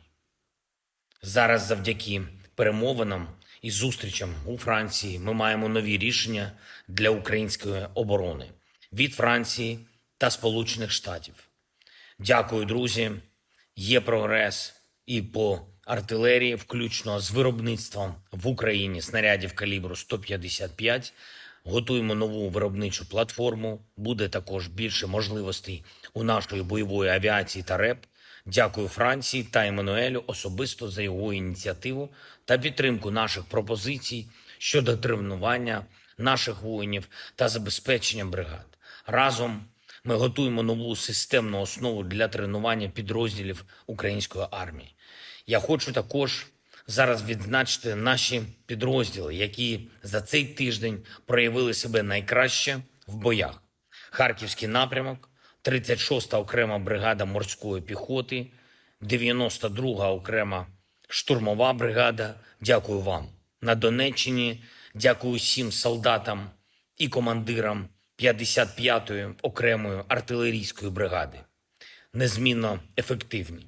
І ще за результатами цього тижня є за що особливо відзначити воїнів ГУР, саме підрозділ Група 13 та спецпідрозділ Шаман. Молодці. І наші воїни Служби безпеки України, Центр спеціальних операцій А, департаменти контррозвідки та військової контррозвідки. Дякую. Кожна одиниця знищеної російської техніки, кожна російська втрата – це плюс до гарантій нашої української незалежності. Ще одне. Продовжуємо максимально активну комунікацію з усіма партнерами на кожному з рівнів, які можуть допомогти. Перший саміт миру вже за тиждень. Попереду також і важливі зустрічі та перемовини з європейськими лідерами заради нашої стійкості, нашого захисту від російського терору. Вже є домовленості з партнерами щодо додаткових систем ППО для України. Деякі з цих рішень спрацюють більш оперативно, частина ближче до осені. Я вдячний кожному лідеру, кожній державі, які дійсно практично нас у цьому підтримують. Вже майже підготовлені нові безпекові угоди для України. Зараз ці місяці – час для стратегічних рішень. Травень розширив наші можливості на полі бою, зокрема в далекобійності. Червень має дати посилення нашій дипломатії та стратегічним перспективам усьому тому, що може наблизити справедливий мир і дати більше сили нашому українському суспільству. Це буде. Слава Україні! And Herom Slava. And with that, that is the end of the... Matthew? Herom Slava? Hello? Hello? Hello? Enforcer Matt, you there? Hello? Hello? Hello? Hello? What happened? My audio just went totally dead. Oh, well, I mean, you know... I said, like, Hiram Slava. I was like, where'd he go? What's going on around here? But anyways, with that, we're going to be moving on into the next segment of the stream. Whoa, what happened, Jack? You're deaf. You went flying. There was a skier and a hockey man. But anyways, beyond that, we're going to be moving on into the next segment of the stream, where we're going to talk to all y'all. It's an incredibly fun segment of the stream, and I gotta say that we truly enjoy it from beginning to end. We are going to be, of course, addressing the super chats and the live chats, because it is everyone combined who helps this channel to keep on running, but we have to make sure to address the super chatters first because they help us to eat. And so we're greatly appreciative of them, and we want to make sure to thank them and make sure to address them. But Matthew, take it away, Matthew, because I understand that we have loads of fun stuff ahead of us. So what do we got? All right, so now that my audio is back after a short hiatus of me over here talking and it going into oblivion, we're going to jump into our first poll of the last segment here. And it says, do you think a nuclear exchange is highly likely in the next 25 years? It looks like 36% said no, a nuke exchange is very unlikely, while 31% said yes, it's very likely in the next 25 years, and 22% said, maybe small tactical nuke strikes. Probably yes. And on this one, it's really hard to know. 25 years is a very long time. And for example, just look at how fast things have moved over just the last couple of years in Europe with Russia and also with China and Taiwan. Things are moving very rapidly. And to think 25 years, a lot of stuff could happen. So I'm going to say it's possible. But right now, I'm going to stick with the 36%. It's probably unlikely. But Enforcer, what say you? Look, I have to say, rockets, Estes, matches, fire, campfire. I was around a campfire one time when I was a kid, and the guy who ran the fire, he was called the fire marshal. And when the fire would run, we would yell, "Hey, he's a runner!" But beyond, but anyways, beyond that, I was trying to figure out how to make that as goofy as possible. But to answer that question, I have a feeling that nuclear exchanges, even in the future, are very unlikely, in my opinion. The thing is, nuclear weapons are the most devastating weapon we've ever created, and it's not like the most devastating weapons of the past. Especially even in the numbers that are currently available right now, they could actually end up ending the world as we know it, and that's a major issue. And I know a lot of people are like, "Oh, it wouldn't destroy the world." Well, it would at least destroy the kind of world that we have right now. That's what would be very clear. Modern civilization would pretty much end. At least from what we know. And so I would say that nuke exchanges would still be very unlikely going on into the future, so I would have to agree with the majority of y'all. But with that, I hope that does address that well, and Matthew said, can anyone hear me? I cannot. I don't know if they can, and apparently Matthew's audio is out, so let's see if me clicking back on Discord will bring the audio back. Are you back, Matthew? He is not back. Matthew is having some pretty serious audio issues. Oh, there he is. He's back. Hello? Hello there. How are you doing? Oh, hello there. Oh, what hello the hell there. is going on with Discord? I'm sitting over here trying to desperately say hello, and I can't hear nothing from your side, and you can't hear nothing from me. What the hell is going on? I'm telling you what, man. I have no clue. I have no clue at all, because I was sitting there and I was like, what the hell happened to him? I don't know. Hopefully it doesn't happen again, though, because that's starting to happen kind of frequently here in like the past 20 minutes or so. But anyways, hey, we're still here. We're still running. Right, Matthew? We bussin'. Yes. Yeah, we bussin'. All right, so with that, I hope that does address that poll fairly well, at least in my opinion. But without further ado, let's move on into those questions. What do we got, Matthew? All right. And also, by the way, do you think a nuke strike was going to happen or not? I didn't get to hear it. Nah, I don't think so. I think it'd be unlikely. Oh, well, that's probably true. But anyways, moving on to our super chat questions so here. Defeated, Matthew. You're like, oh, well, I guess that's true. Like, that's a bad result, man. It's like, that's a good result. What are you talking about? It's a good one. But anyways, moving into our super chats here, we have a very generous $100 donation. Massive support from the Snow White. And thank you very much, Snow White, for that massive support. And they said, eat something. Hey, and we will. We eat something every day, much like all of y'all, hopefully. But thank you so much for the massive support, Snow White. That is the largest super chat of the night, and I cannot thank you enough. Viewers who support this channel are one of the, well, it is the only thing that helps it to keep running. And I've got to thank y'all massively for enjoying this channel and supporting it and helping it to make it possible, especially you tonight, Snow White, because that is truly unbelievable support. And I got to just thank you greatly for having us eat something. And I think what I would eat right now, what would I eat right now? It would probably be tacos. I'm really feeling some tacos, in my opinion. Matthew, what are you feeling right now? A little taco might be good. A little bit of that In-N-Out burger would probably be the best. But I'm telling you, that's just hard to get around here because Alabama doesn't have fineries like that. I mean, I would certainly agree. You just can't find an In-N-Out burger. But anyways, with that, I thank you so much once again for the massive support, Snow White, and helping this channel to keep on running. Because if it was not for folks like you, we wouldn't be able to be here on the show right now. And so, thank you greatly once again. And with that, we are on to the next one. All right, and our next super chat is going to go to Panama Floyd, who puts in a $20 donation. And thank you very much, Panama, for that support. He said, Ukraine sinks Orkan Blue Water Navy without their own. And is it possible that Ukraine can achieve air superiority without much of an air force now? And perhaps we should reconsider sending A-10A after the F-16 show up.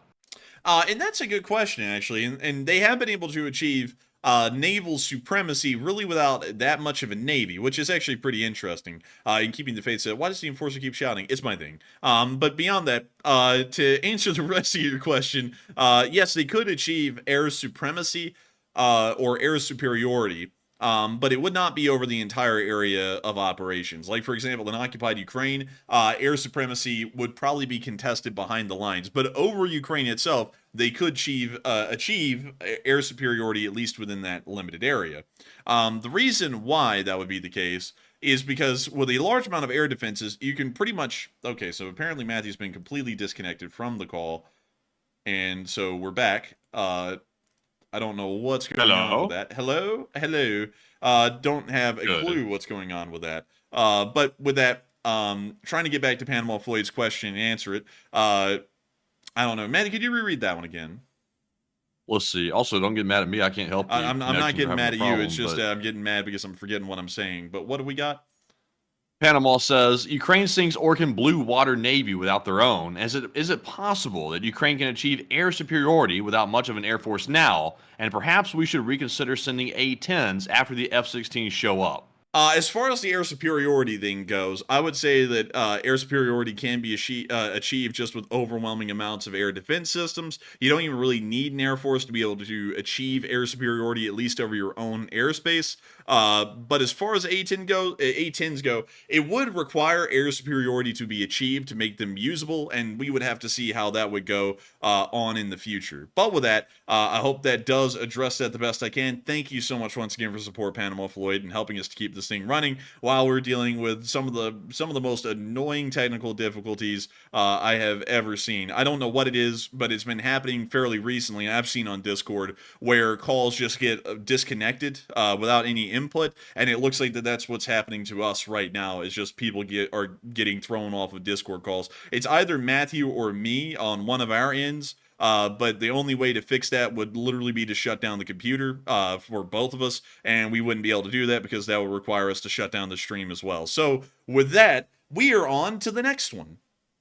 All right, and our next one here goes to Peace with War, who puts in a $20 donation, and a huge shout out to Peace with War for that support. They said, "Slava Ukraine," and you guys are helping with Ukraine's victory, and keep telling the news, and no politics involved. And yes, indeed. And they said, "Good work, gentlemen." Hey, and thank you so much for the support and helping this channel to keep on running. And thank you so much, Peace with War, for saying that we're helping with Ukraine's victory. In a very small way, it's not just us, it's all of y'all that are a part of the Lee Spring Army that are helping out with that. And I got to thank you so much for wanting us to keep on telling the news with no politics involved. But that's a big part of this channel, is not getting involved in politics on one side or the other. And I'm so happy to see that so many people pride this channel on that one fact alone, that we are a non-politically affiliated channel. We aren't trying to shove a political belief system down y'all's throats by watching the show. All we ask is that y'all are pro-Ukrainian and pro-Western, and that's it. Everything else y'all can do on your own, and we don't even want to know about it. Like, that's y'all's own private business. And I got to thank you so much for really appreciating this channel,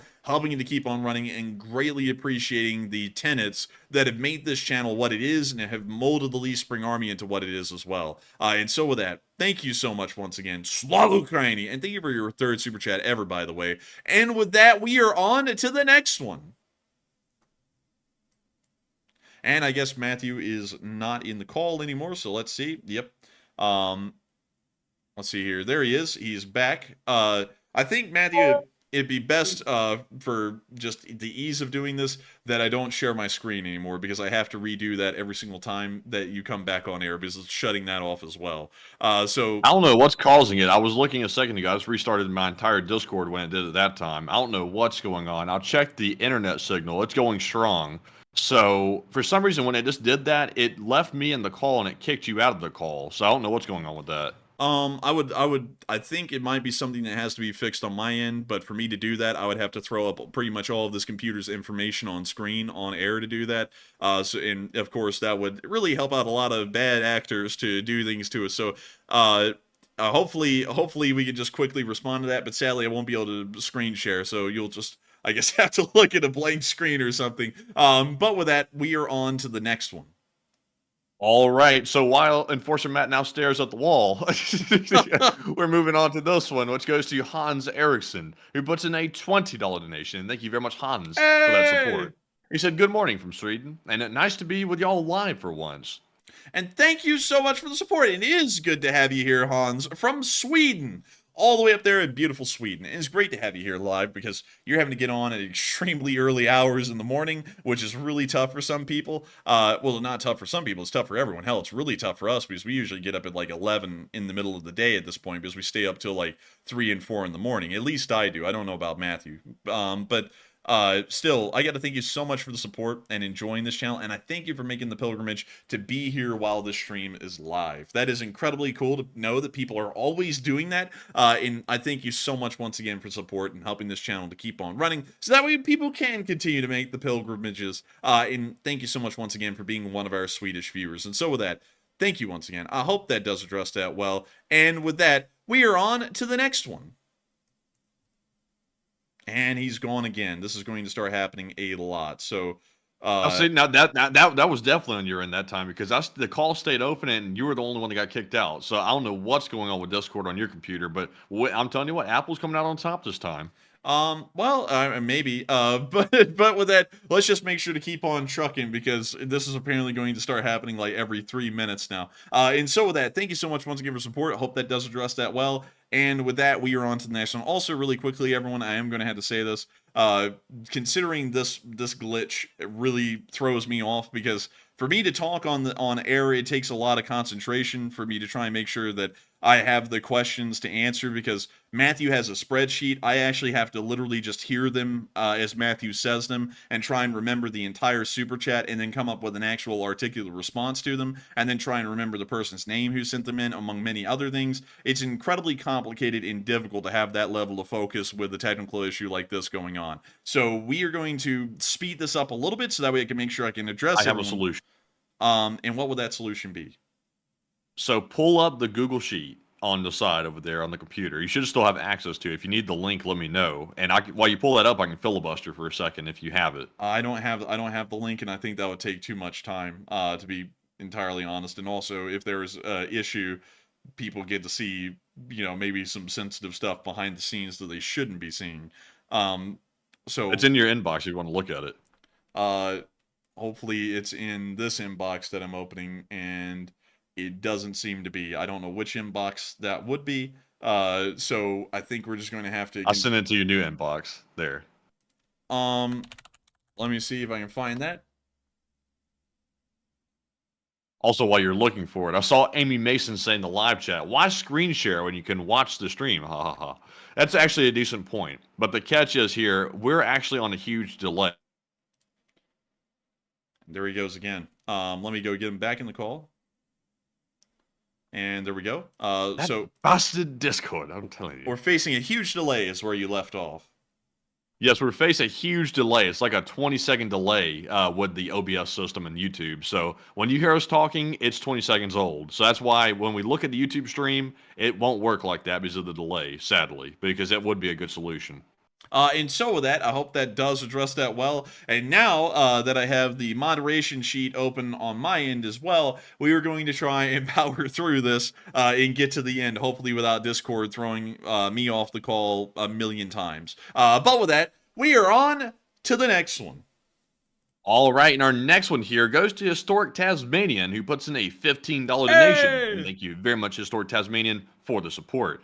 He said, "Toward your ticket to Tasmania, and are you getting more flags?" And I missed out while I was in the hospital. And love the work you do. Long live the LSA. And thank you so much for the kind words and the support, Historic Tasmania. And hopefully we will be able to go to Tasmania one day. As far as the flags, well, getting more of them, we are planning on re-releasing them in the future. To be quite honest, I would like to do that a little bit earlier than later, but we're still trying to figure that out in the background. But hopefully it will be soon. But still, thank you so much for the support, Historic Tasmanian, and helping this channel to keep on running. I hate to hear that you missed out on the first one because you were in the hospital, but hopefully we will be able to have another re-release of the flags where everyone will be able to get one that wasn't able to get one the first time. And so with that, I hope that does address that the best I can. Thank you so much once again for support, Historic Tasmanian. I hope that does address that well. And with that, we are on to the next one. All right, and the next one goes to David Richards, who puts in a $10 donation. And thank you very much, David, as well. He said, Lima Sierra Alpha. That's the phonetic alphabet for LSA. And he said, NATO phone home game. And I gotta say, thank you so much for the support, Dave Richards. I don't know about the NATO phone home game. I've never heard of that one, but I do know of the Lee Spring Army, which is an absolutely incredible army of people, larger than most land armies in Europe and even larger than the military of Taiwan, which is actually pretty cool. And so with that, thank you so much once again for the support and helping this channel to keep on running, because it is folks like y'all who help to make this thing possible and help this channel to be a reality. And so with that, thank you so much once again for support, Dave Richards. I hope that does address that the best I can. And with that, we are on to the next one. And with that, we are on to the next one. And the next one goes to Surprise It's Us, who puts in a $10 donation and says, "Please send well wishes, prayers, positive energy, and whatever you're into to Rangers Rule." And thank you so much for the support, Surprise It's Us. And I hope that everyone does send some good thoughts and well wishes towards Rangers Rule's way, because he is going through a little bit of a tougher time right now, and he has been an old guard in this channel for an incredibly long time. And I thank you once again for giving a special shout out, Surprise It's Us, to Rangers Rule, and also supporting this channel and helping it to keep on running. And so with that, thank you so much once again. I hope that does address that well, and I hope that everyone in the live chat gives a well wishes to Rangers Rule. And with that, we are on to the next one. And the next one goes to Andy L, who puts in a $10 donation. And thank you very much, Andy, for that support. He says, "Please take a question from the chat." And we shall take one from the chat. And thank you, Andy, very much. And this live chat sponsored by Andy goes to Reese, who says, "You told me to remind you about showing the video of the World War II vet hugging Zelensky." And yes, he did. He did ask me to remind everyone to let's watch the video. And so, do we have that video anywhere where we could take a look at it? I've got it on my profile for the Twitter. Let's see here. Let me scroll down and see if it's down here. I can put a like on it and then jump it into the likes tab. Let's see here. It should be down a little ways. It was a touching video, though. Zelensky meeting up with the D-Day veteran. I could have sworn I retweeted it too, so let me see if it's down here a little ways. It should be down here. I'm pretty sure, but let's see what we got. Let's see here. Seeing some explosions from June 5th.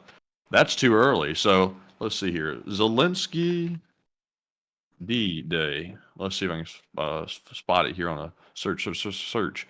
No, Oh my god, did it just throw him off the call again?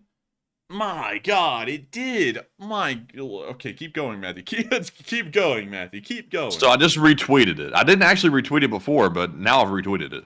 All right, and so we got to retweet it. And I gotta say, sorry, folks, if I'm sounding a little agitated. Technical glitches.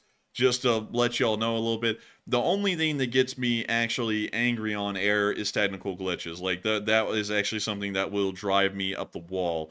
So, sorry about that. If I'm sounding a little bit, like, tense, it's because of that. But, here is the video. So, here's the clip. The Ukrainian Prime Minister is busy fighting right now. No. Oh, you're the savior of the people. Here's my eyes. Got a picture. Yeah, you got it. My hero. No, you are our hero. You're my hero. I pray for you.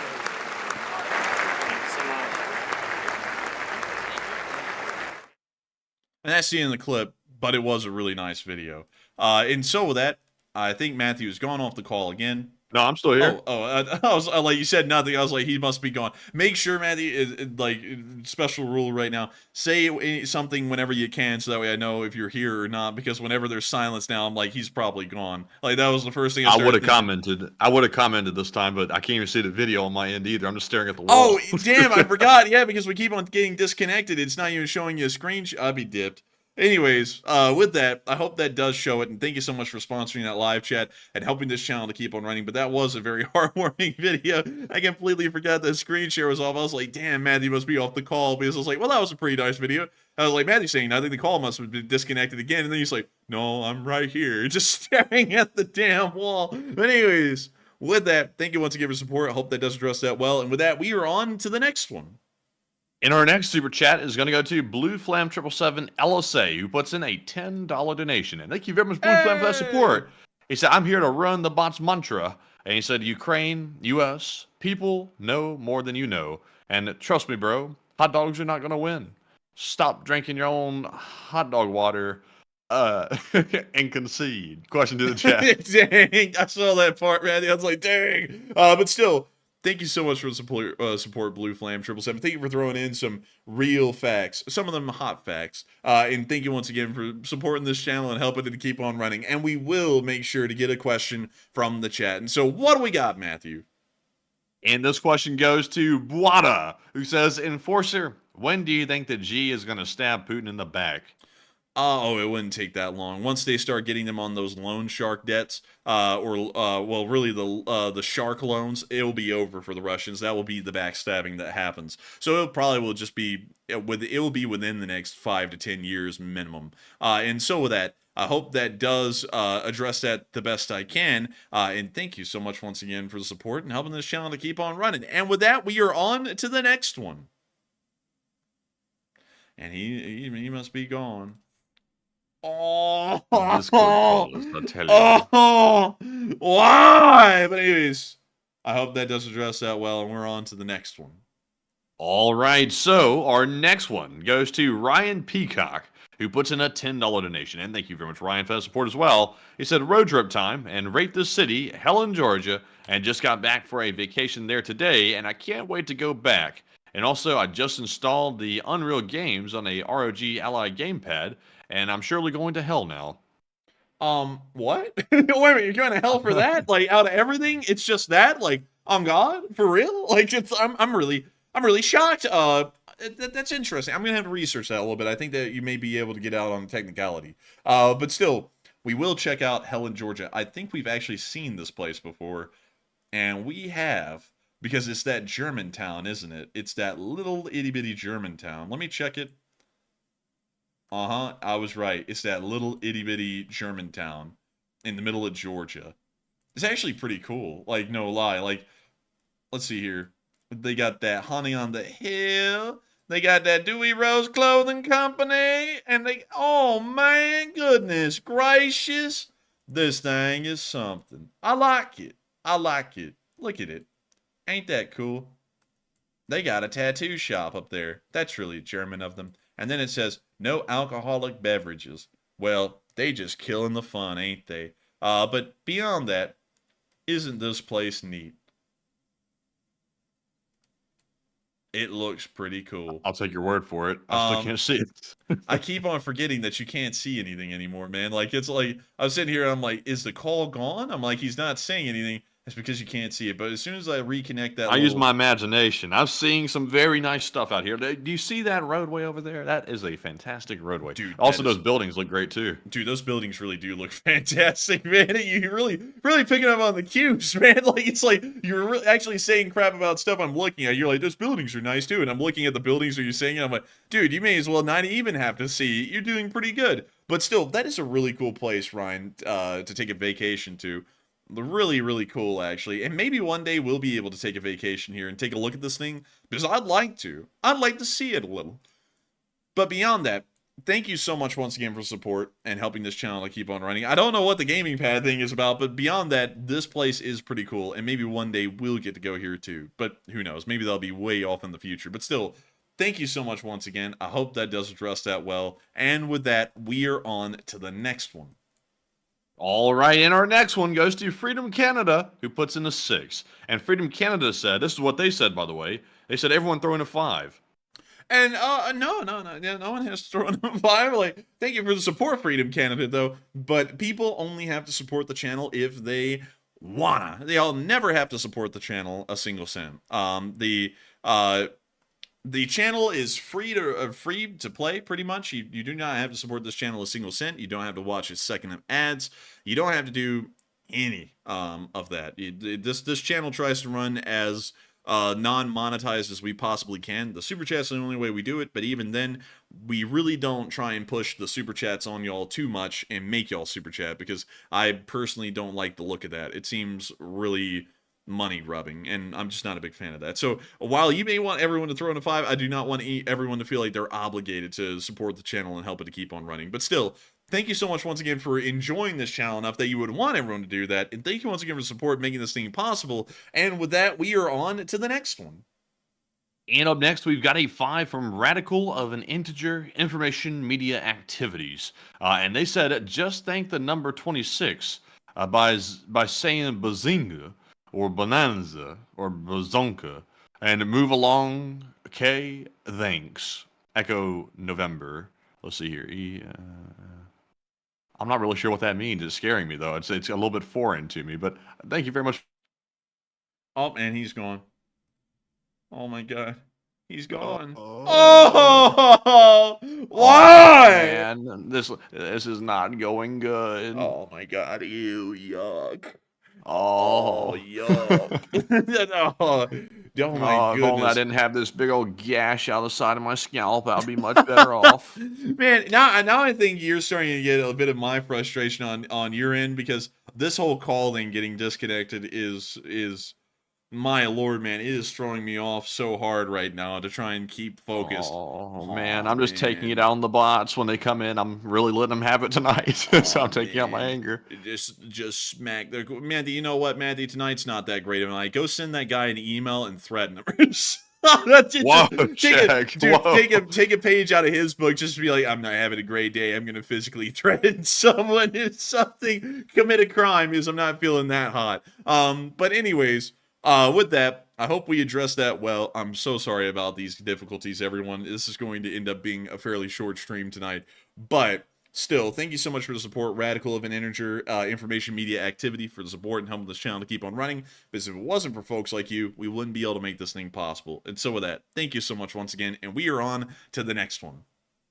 And honestly, unfortunately, instead of having to call the stream short, it might be easier now that you have the spreadsheet. If it happens too many more times, like maybe I might have to hop off the call and just let you take it over from here, because I feel bad ending the stream early just because I can't hear you. So if it happens like 2 or 3 more times, you might consider that. But anyways, jumping into our next one here, we have a $5 super chat by the Sea 760, who says challenge met. And also Rad Doctor put in a 5 and said challenge on. And it looks like everyone was listening to Freedom Canada, and I thank the both of y'all for the support and helping this channel to keep on running, but y'all do not have the support if y'all don't wanna. Y'all don't have to. Really, I'm not kidding about that. We run the channel as best we can, as free to play as possible, and I never want anyone to feel like they're obligated to support the channel. But I still thank y'all for the kindness of the support, because it does help us to keep this thing running and do this as a job, but y'all don't have to. And so with that, I hope that does address that well. Thank you to both of y'all once again. And with that, we are on to the next one. And the call has been disconnected. Yippee! Yippee! I'll be honest, Matthew, we're going to end this thing early just because this is throwing me off enough. There is no point in trying to continue the show for too long. But with that, we are on to the next one. So our next one here goes to Anaru Ball, who puts in a 5. And thank you very much, Anaru, for that support. He said, I got my flag 2 days ago, and the postman always delivers. And thanks, Enforcer Matt, for being a most excellent chap. And Anaru, First of all, I'm glad that flag arrived. Anaru, by the way, is the person who ended up getting a refund because the flag got lost and then it showed up. And I was like, it's been literally like a couple of months. Like, just have the flag and keep the money as well, because it's like that will compensate you for all the trouble, because that was literally a huge screw up by the post office. So they did. And they also, as a thank you, subscribed to us on Patreon and also threw in a super chat as well. So, Anaru, you didn't have to do that, but thank you very much for being kind and supporting the channel. And we appreciate it very much. And also thank you for the kind words as well. But Enforcer, what say you? And I would have to say, thank you so much for the support, Anaru, and thank you so much for getting a flag. Also, thank you for having patience with the post service and us trying to get that to you. And thank you so much once again for giving a good shout out and some praise to Matthew, because he's been working hard on the merchandise side of things and has really delivered in very difficult times, for sure. And so with that, thank you so much once again, Anaru. I hope that does address that well. And with that, we are on to the next one. All right, and the next one goes to Point of Guinness, who says, who puts in a 5, by the way, and said South Korea should send 10,000 turret drones back in response and might help those that failed, that Jeremy Clarkson plowed to grow something. Oh, well, I think you're in support. Point of Guinness and helping this channel to keep on running. And also, by the way, Clarkson's Farm is a great show, by the way. No disrespect at all to Clarkson's Farm. Great show. Absolutely incredible. I'll be honest with you, a little bit of a hot take. I think Clarkson's Farm is better than the Grand Tour. No joke. Like, Whoa. Hey, whoa. listen. No. I think it is. Okay, I'm just going to say it. Like, it might be a hot take. I know it's a hot take, but I think it's a better show. I appreciate it more. I'm more into that kind of stuff. Man, I don't know. I mean, I like the trio together. That cannot ever be overtopped. That can't be. But Clarkson's Farm, though, it's a cool show. It's cool. I've watched every single episode that's currently out. I'm just saying, y'all. I'm just saying. I think it's a good show, in my opinion. But with that, I hope that does address that the best I can. Thank you once again for the support, Point of Guinness. And I think the South Koreans should respond by sending turret balloons back. Why not? And so with that, thank you so much once again. I hope that does address that well. And we are on to the next one. And the next one goes to Mod Day. Oh my God. Why is this happening so much? Oh my gosh. And this one goes to Mod Day, who puts in a $20 donation. And thank you, Mod, very much for his support. And I said, thank you. Thank you, Mod Day. And thank you so much for bearing with us right now. It's the technical difficulties. Oh my God, that effing Twitter bullshit. But beyond, Twitter bullshit. Yeah, but beyond that, thank you so much for the support, Mod Day, and enjoying this channel and helping it to keep on running. Folks like you make this thing possible, and I got to thank you so much for bearing with us tonight, because it's been a little bit of a tougher night on the technical end. But with that, I hope that does address that well. Thank you so much once again, and we are on to the next one. And up next, huge shout out to Butchie777, who puts in a $10 donation. And thank you very much, Butchie, for that support. And we appreciate it very much. And Enforcer, what say you? I got to thank you so much for the support and helping this channel to keep on running. It is folks like you who help to make this thing possible. And if it wasn't for folks like you, we wouldn't be able to keep this thing running. And so with that, thank you so much once again. I hope that does address that well. And with that, we are on to the next one. And the next one goes to Omega 6000, who puts in a $5 donation. And I can't even pull off that impression for some reason tonight, but Omega put in that 5 and said, should the Allies design a Chinese FPV Type 625 equipment?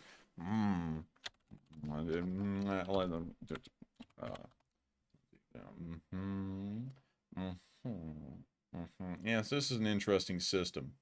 I would say it's horrendous looking, really, but let me show you a picture of this system. Oh my God! Like, oh! It looks like an airport tug and they put a turret on top of it, no lie. It's pretty bad looking. Oh, so ugly. I know, it's horrendous, man. You can't even see it. It's that horrendous. Like, you've been blinded, it's that bad. But the general rule is just echo whatever's being said, just say it more dramatically, and that really makes up for it. Yeah. Oh my God, that's ugly. That's terrible. Wait, did he just disconnect again? Oh God! Oh, he did! Oh my eyes! But anyways, it's a terrible looking system. I don't think we need a counter for this thing, because the Avenger M998 Humvee kind of does the same thing. It's just on a smaller platform. We don't really have air defense systems like this at all in the West. I would say this honestly looks kind of like a pantsier in a more creative form. So I'd say, nah, we don't need a direct comparison to this thing. Not at all. But with that, I hope that does address that well. And well, good googly moogly. That looks a lot like a War Thunder model right there. That's on ArtStation. The War Thunder might be getting this thing in the future, by the way, y'all. Just putting that out there. But anyways, with that, I hope that does address that well. And with that, we are on to the next one. And this one goes to Cody Wilson, who puts in a 5 and says, you can take a question from the chat room and go LSA. And thank you very much, Cody, for that support as well. And we're moving into that live chat question sponsored by Cody. This one goes to WNNR 1957, who says, can you talk about the Russian ships that are headed to Cuba that might be transporting a few missiles? Well, we could try and do something about that. They're in international waters, though, so if we did, it would actually be a deliberate standoff with them. So the answer to that is, if we were not caring about diplomacy, yes. If we're caring about diplomacy, it becomes very complicated and may not be possible to do. And so with that, I hope that does address that well, and I thank you so much once again for the support and helping this channel to keep on running. And with that, we are on to the next one. All right, and the next one goes to Bruce Lee, who puts in a 2 and says 2 for 2 group, Bliat, LSA. And thank you so much for supporting two group, and thank you once again for helping this channel to keep on running. And with that, that is actually our last super chat, I believe, and it is now time for us to move on into the live chats. I hope everyone does understand tonight. We will be making the live chat segment a little short, just so that way we can make sure to get off air and I can reset my entire computer and hopefully fix this issue for tomorrow. And so with that, Matthew, guide us on into that live chat segment.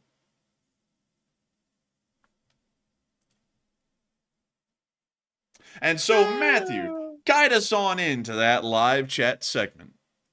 So, we have our Morse code decoders in the stream. It's Cliff Simonson, Mark Hodges, Earl Bernew, Paul Schultz, Kevin J., Rumpelstiltskin, and David Millsaps. They said tonight's Morse reads, Russian forces are getting absolutely hammered in Vovchansk, and it'll be Ukraine's again. LLT LSA, Slav Ukraine, and Slav LSA. And ding, ding, ding, ding, ding, ding, ding, and that is the sound of money. Y'all got that dead on the nail. Y'all hit the jackpot, and that was the Morse code message. I got to congratulate y'all on getting that correct for the 836th day of the war. It truly shows the ability of the Lee Spring Army Intelligence Corps, and I have to say that it's, well, actually the Signal Corps, and it's wonderful to know that y'all continue that incredible work. And so with that, I hope that does address that well, and we are on to the third to last question of the night.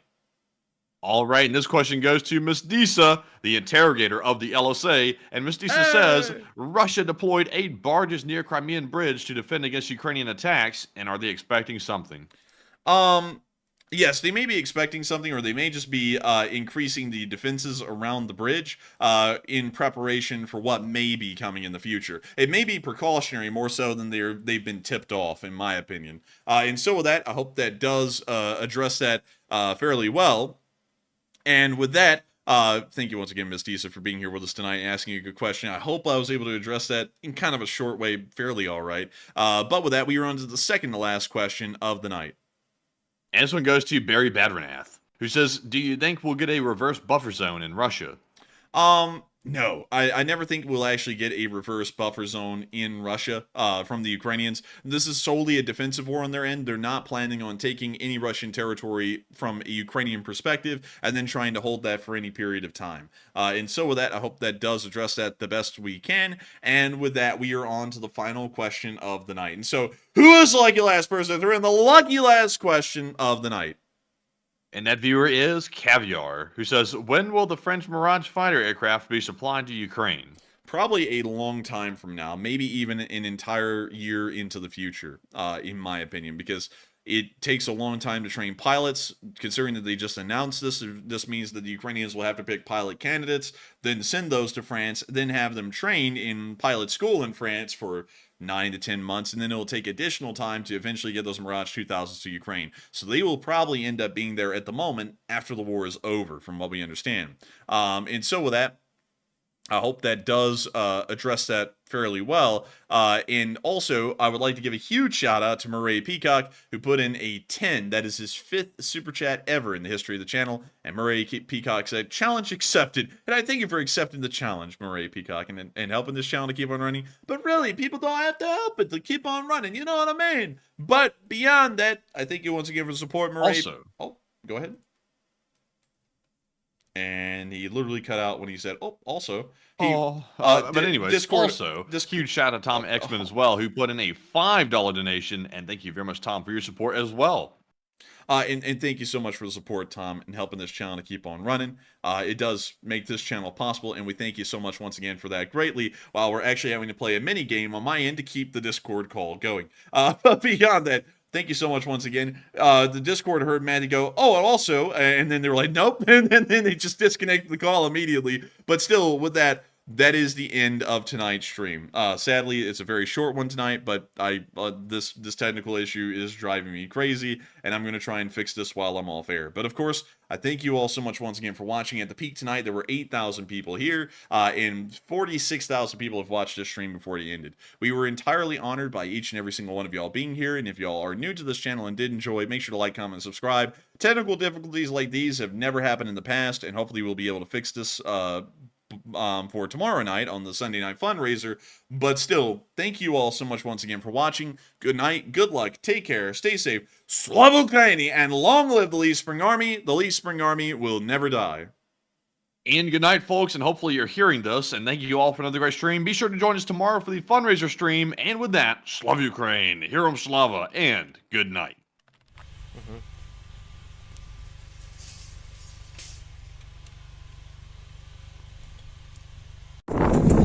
Yes. The Lee Spring Army sends its regards.